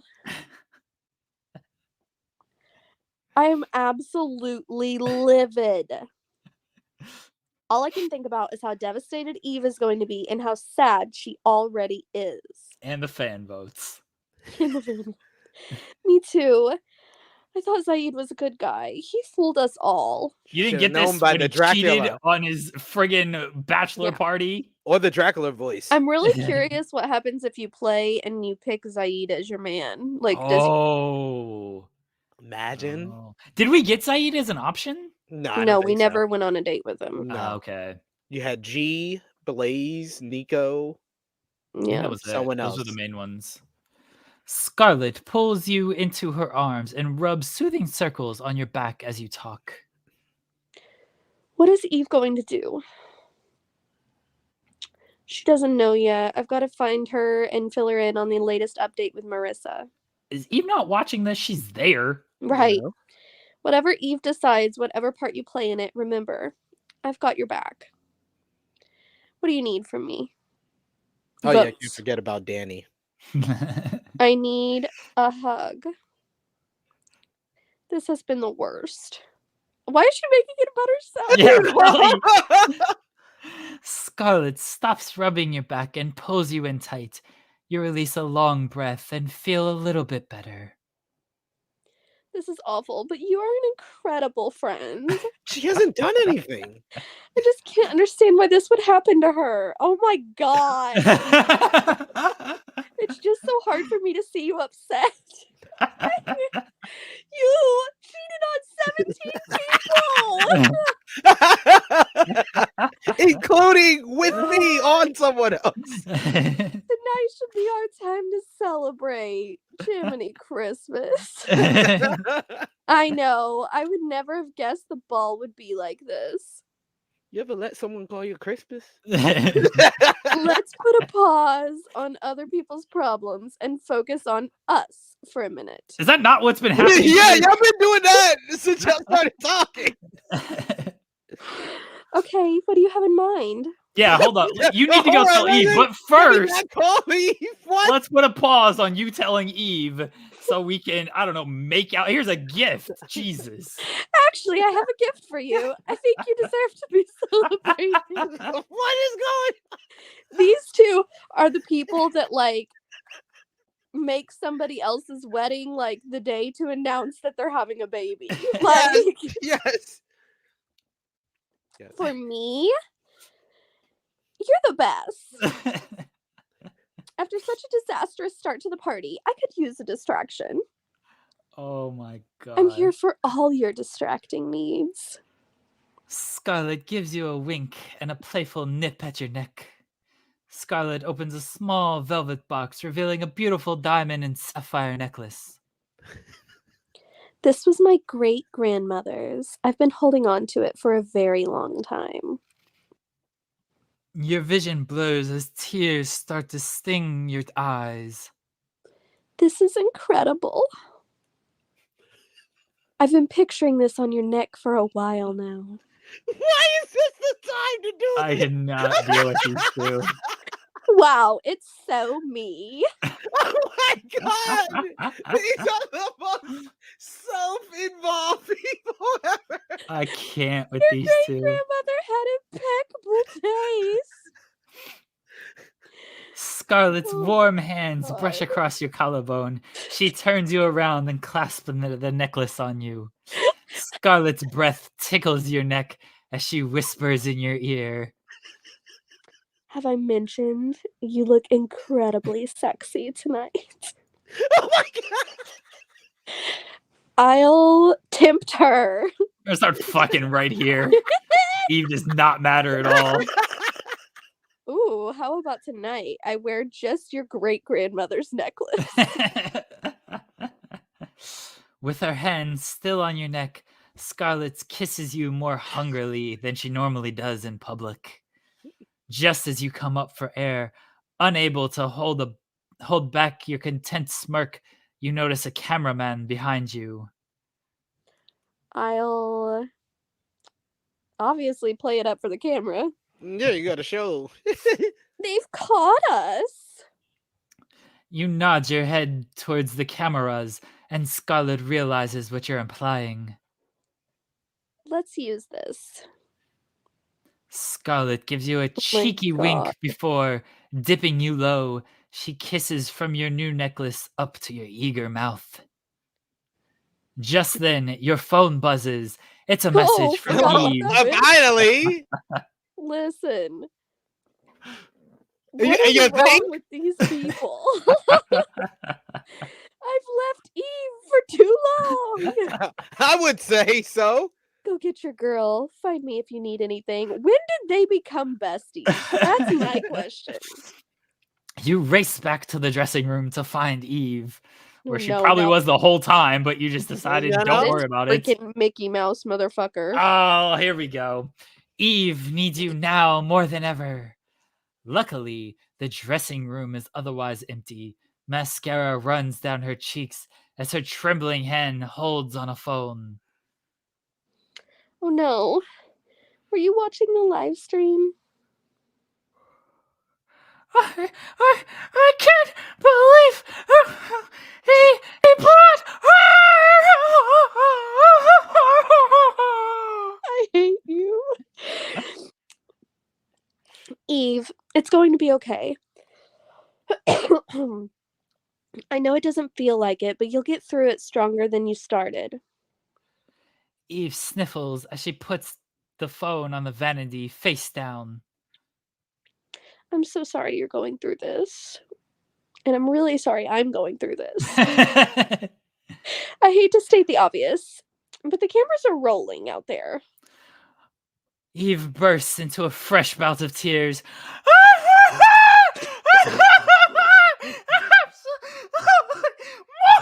Mortified!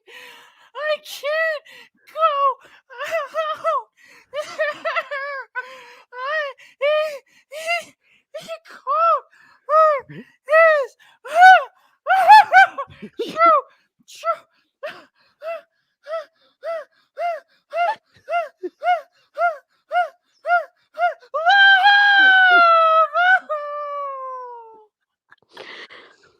Oh, Eve, please don't be so embarrassing. Oh,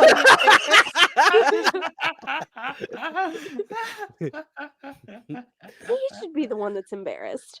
I bet everyone watching is going to have your back. And vote for me. Oh gosh.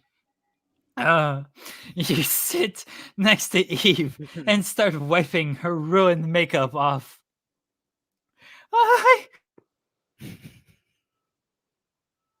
Did he freeze? Yes. Oh, what am I going to do about this? Oh my God. I don't want to steer her wrong, but I really think she needs to Vote let for him us. have it. What was that? Let him have it? Yeah. Okay. If it were me, I'd let him know just how much he messed up. Oh, Oh God. what do you mean? What do you mean? Just have it out on live TV. Actually, no, because they'll probably take us off the air. Yes, You're a brilliant, compassionate person, and the views can't hurt. Oh, dear Lord. What's wrong with her? But what if it backfires on me? I mean, it can't. You stand like that all day. You I see know how her leg is angled? It's weird. I know it's scary, but always be real. I'm a big believer in. Yeah. Yeah, right. Yes. Not this bitch saying this. I'm a big believer in honesty is the best policy. You little heifer. Oh, you're right. Oh, what am I so afraid of? I've got nothing to lose now. He's already destroyed his reputation. You deserve to have the last word. You pull Eve in for a hug, and she buries her head in your chest. That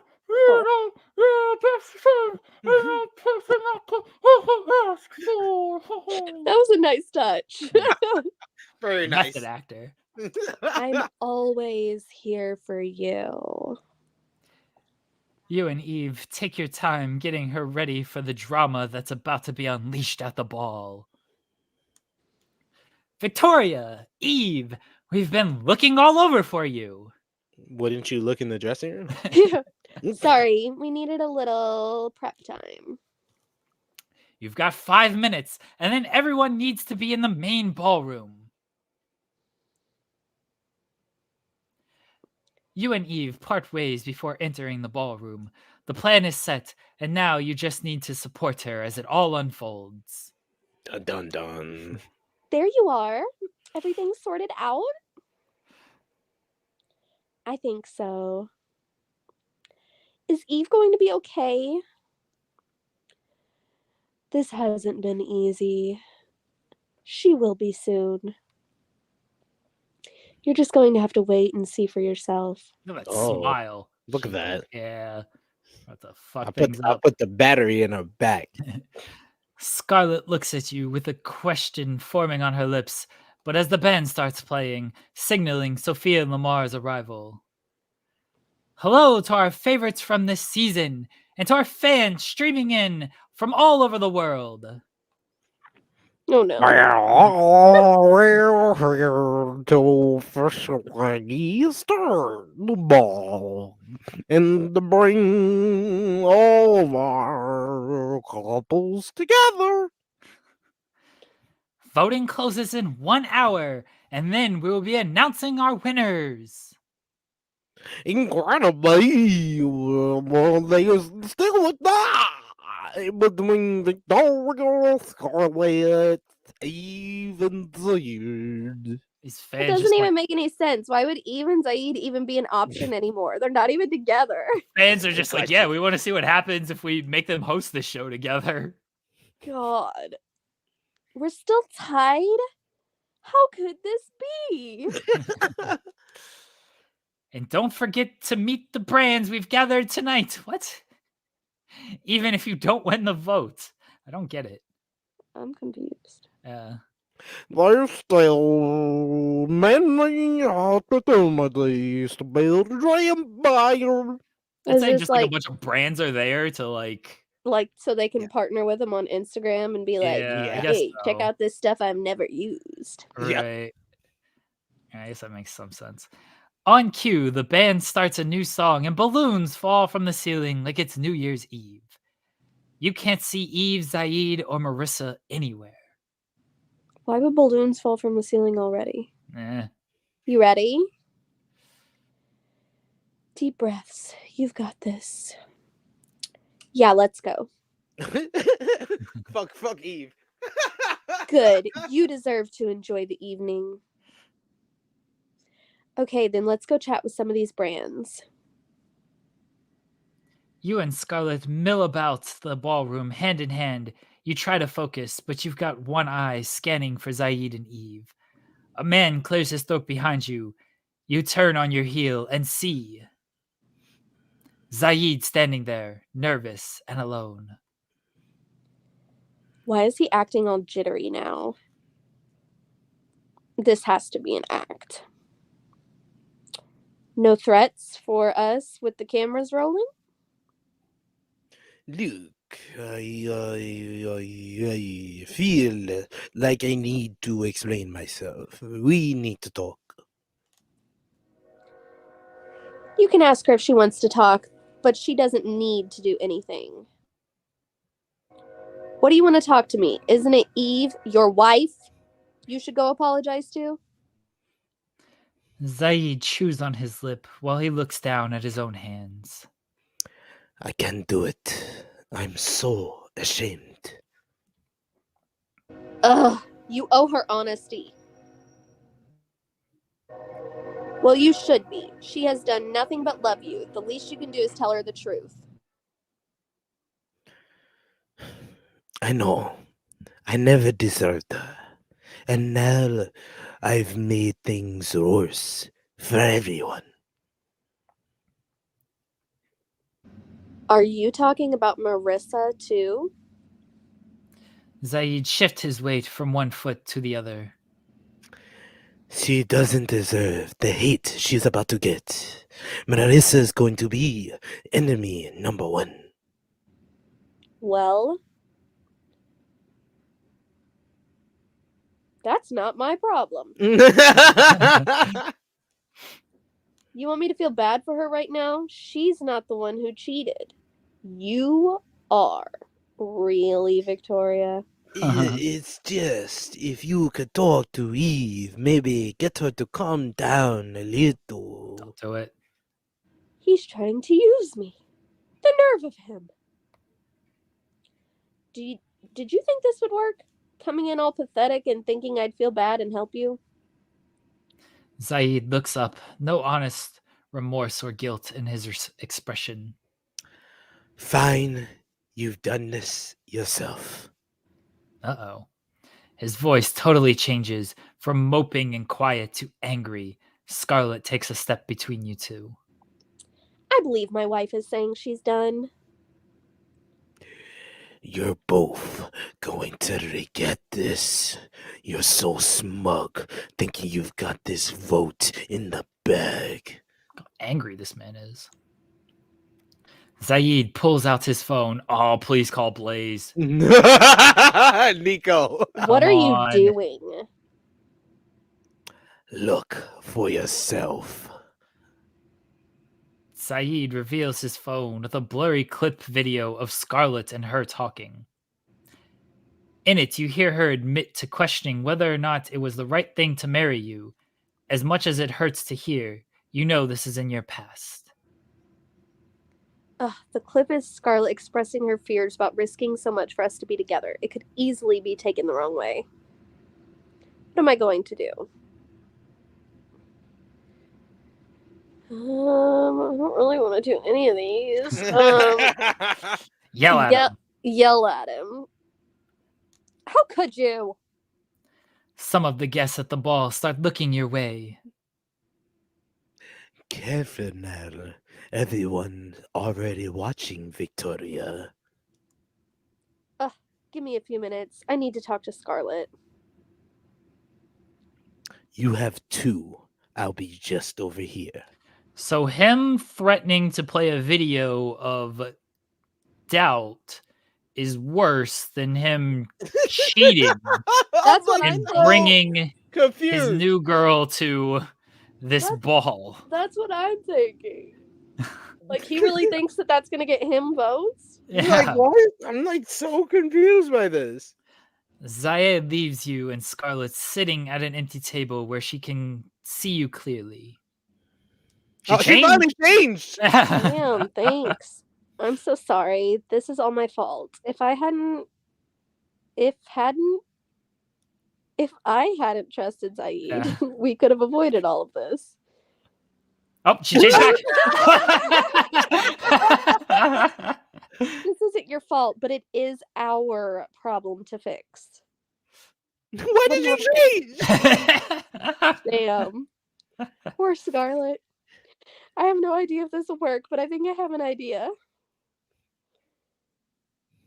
We should beat him to the. I thought he said you should punch him. What is beat him to the punch? He's Beat him. already revealed. Beat him with a punch. Yeah. Just beat him to the punch. Who cares? This is so boring. If we post the video ourselves, we can control the narrative. There That's you not go, good. EC3. Are you sure? We've got to at least try. You and Scarlett gesture for Zaid to come back over. I want to see the video. You hold out your hand, waiting for Zaid to give you his phone. Nice try. You think I'm going to let you delete it just like that? I'm not going to delete it, I swear. But before I sell it my best friend, I need to see what's actually in this video.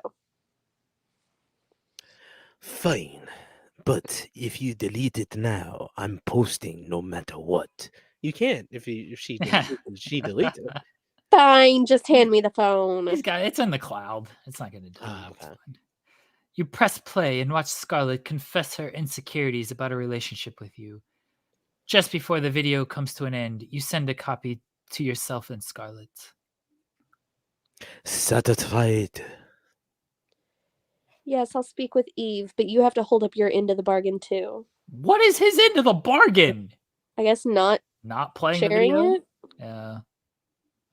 I'll give you 10 minutes to speak with Eve. I'll be in the men's dressing room. Have her meet me there. I need to throw him off. Ask what to say to Eve. What do I even say to her? She's really hurt, Zaid. You think that's my problem?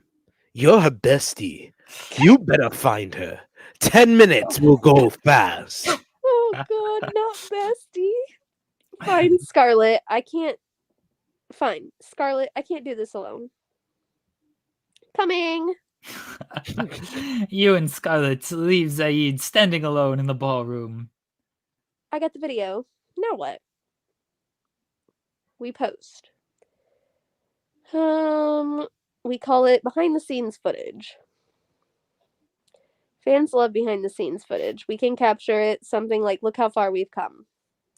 You got married 4 days ago. I don't think this will you don't think this will backfire on us? It could, but we have to trust our fans. It's better than Zaid posting it. I trust you. Let's get this over with. You upload the video and cross your fingers.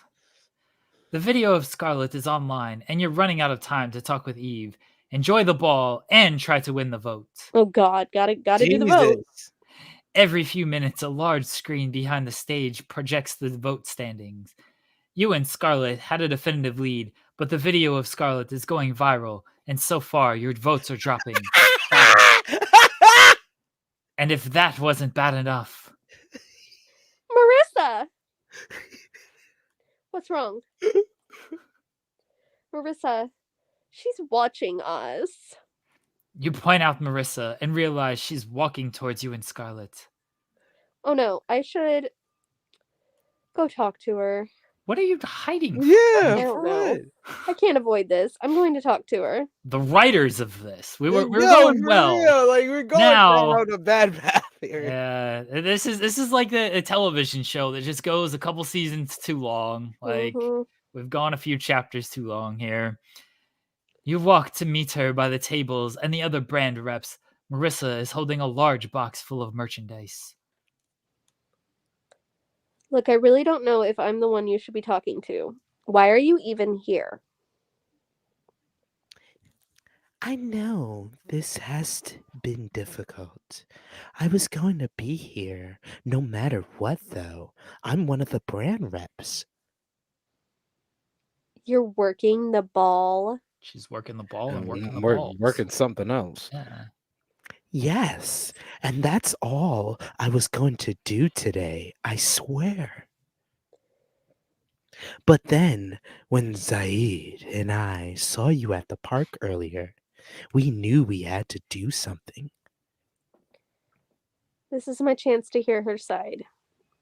Did you know about Eve? I'm sorry to admit, I did.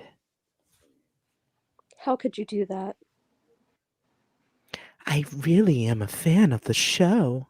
And it was me who thought Zaid should go on to begin with. What? I signed him up as an ultimatum. That's a different show.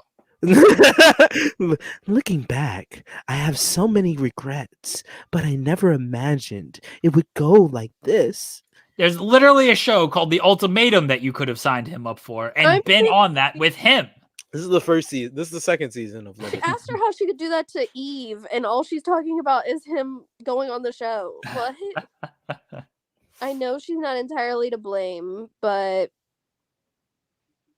Eve was used. I don't think you realize how messed up this has been for Eve. You take in this woman, blinded by love, vying for a man who went on a reality TV show and married someone else, only to crawl back to her. Marissa, I wish you luck. I realize you've been hurt by Zaid too. I hope you're able to find your own happiness. For what it's worth, I am sorry for any pain I've caused. It's not me you need to apologize to.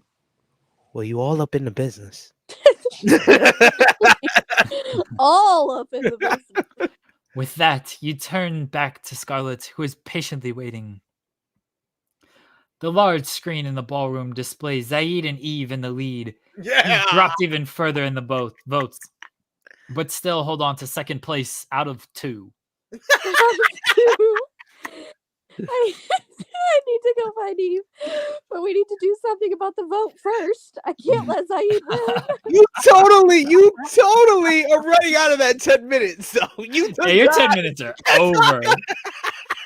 What do you have in mind? You better go like just full on make out with the cameras, and then the votes will go gotta show up. some titties out here. We should. Let's post something fun.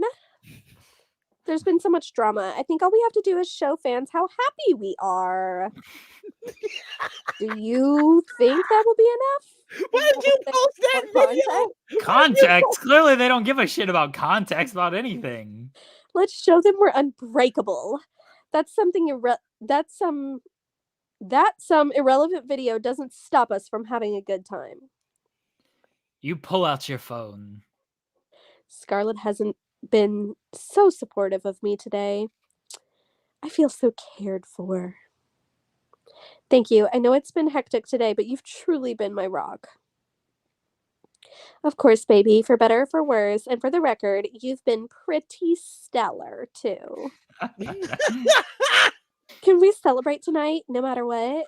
Just us two? Oh, I've been thinking of many ways to celebrate you.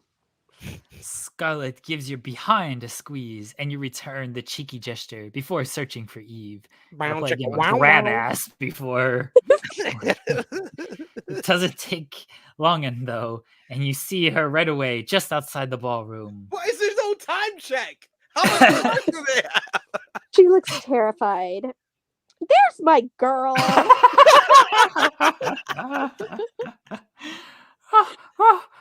Hi. Oh, gosh.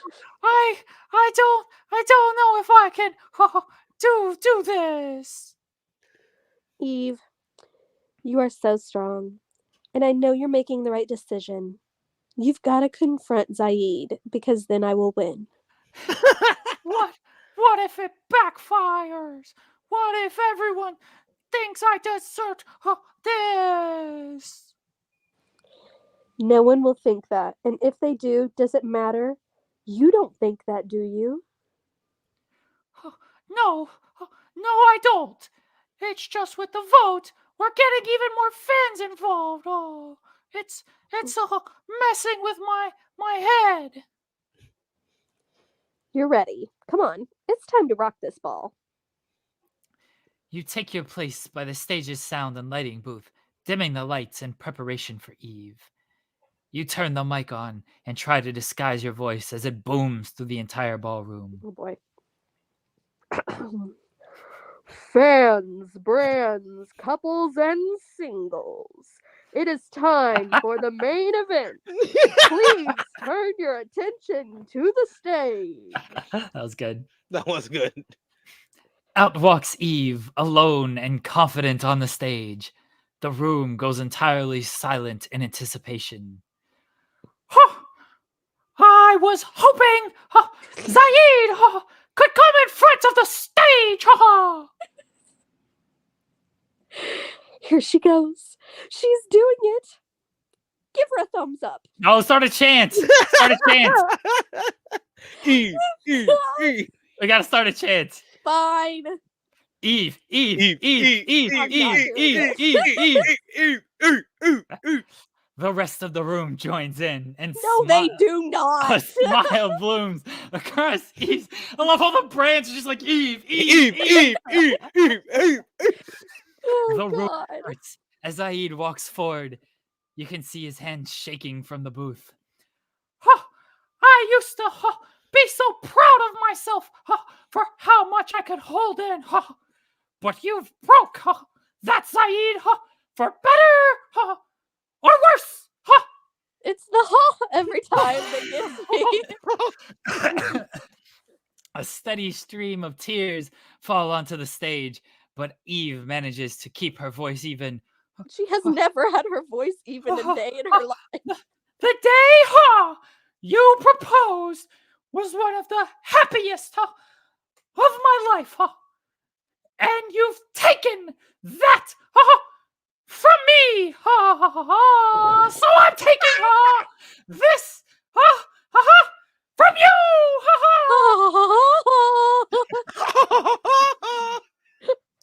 Eve gestures to the opposite side of the stage. Your jaw nearly drops as you see Marissa walk on the stage. Oh no. This wasn't what we planned. But Marissa walks towards Eve, and the two actually hold hands in front of everyone. What? We're breaking up with you!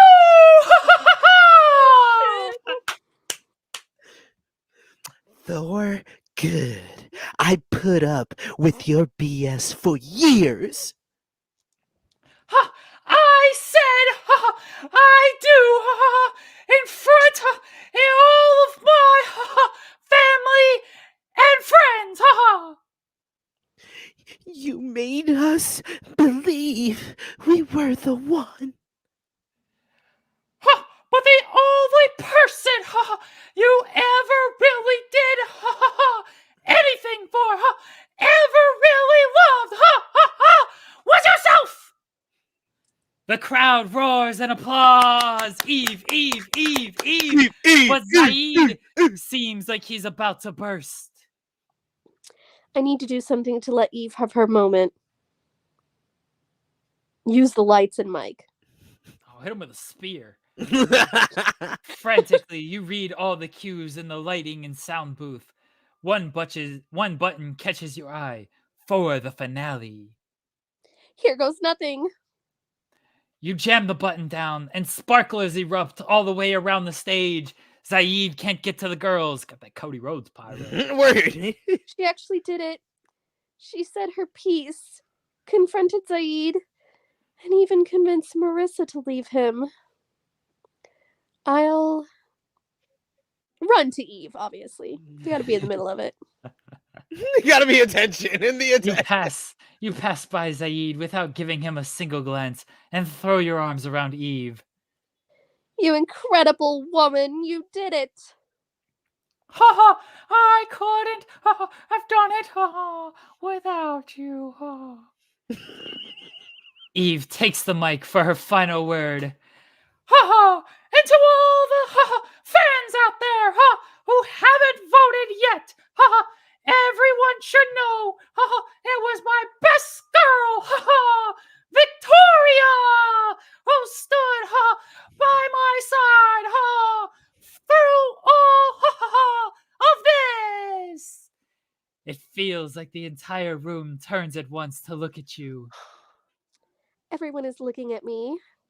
Smile for the camera. Anything for you, Eve, my dear. The screen behind Eve shows a huge jump in votes. Between your post and Eve's comments, you and Scarlet rocket into the lead. Final 5 minutes, couples.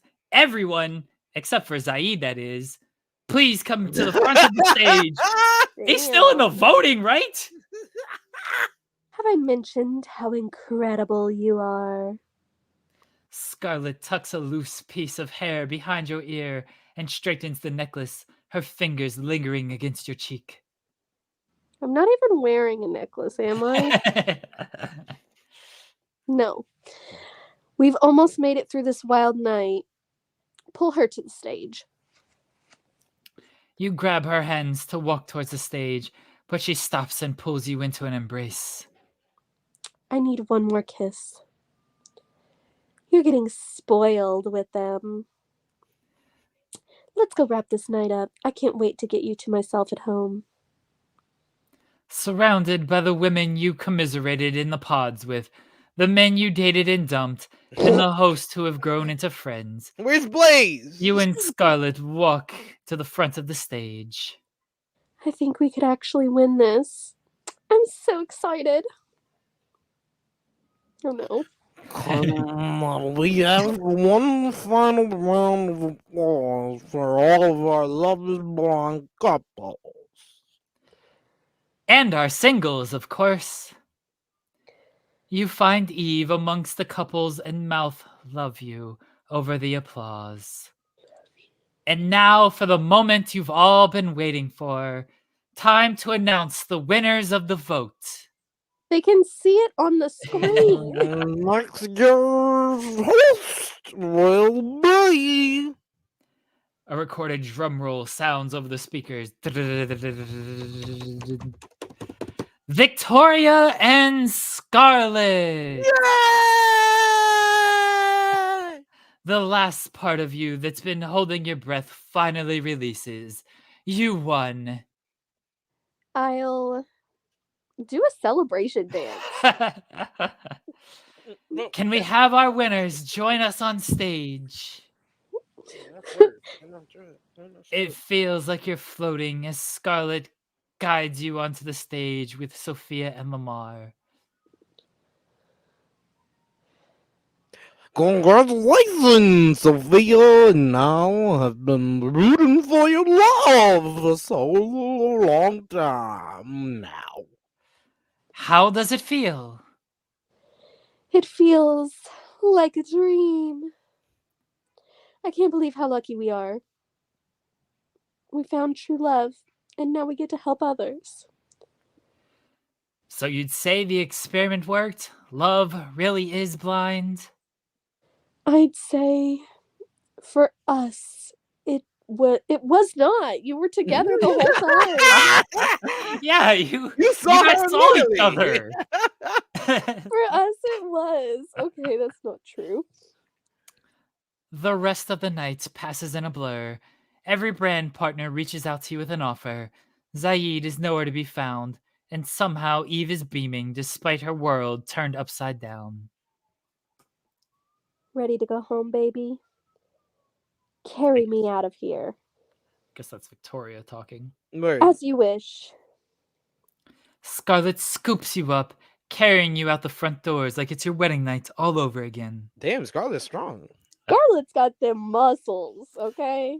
And it's the end. Is that the end? Yeah, like where do you go from here outside of Was it- Blaze confronting? Oh, wait for Oh, it. there's still No. This is ridiculous. This How shit is is that never ending. more? We gotta wait till next week. Okay, This is we're gonna wait till next ridiculous. week. All right.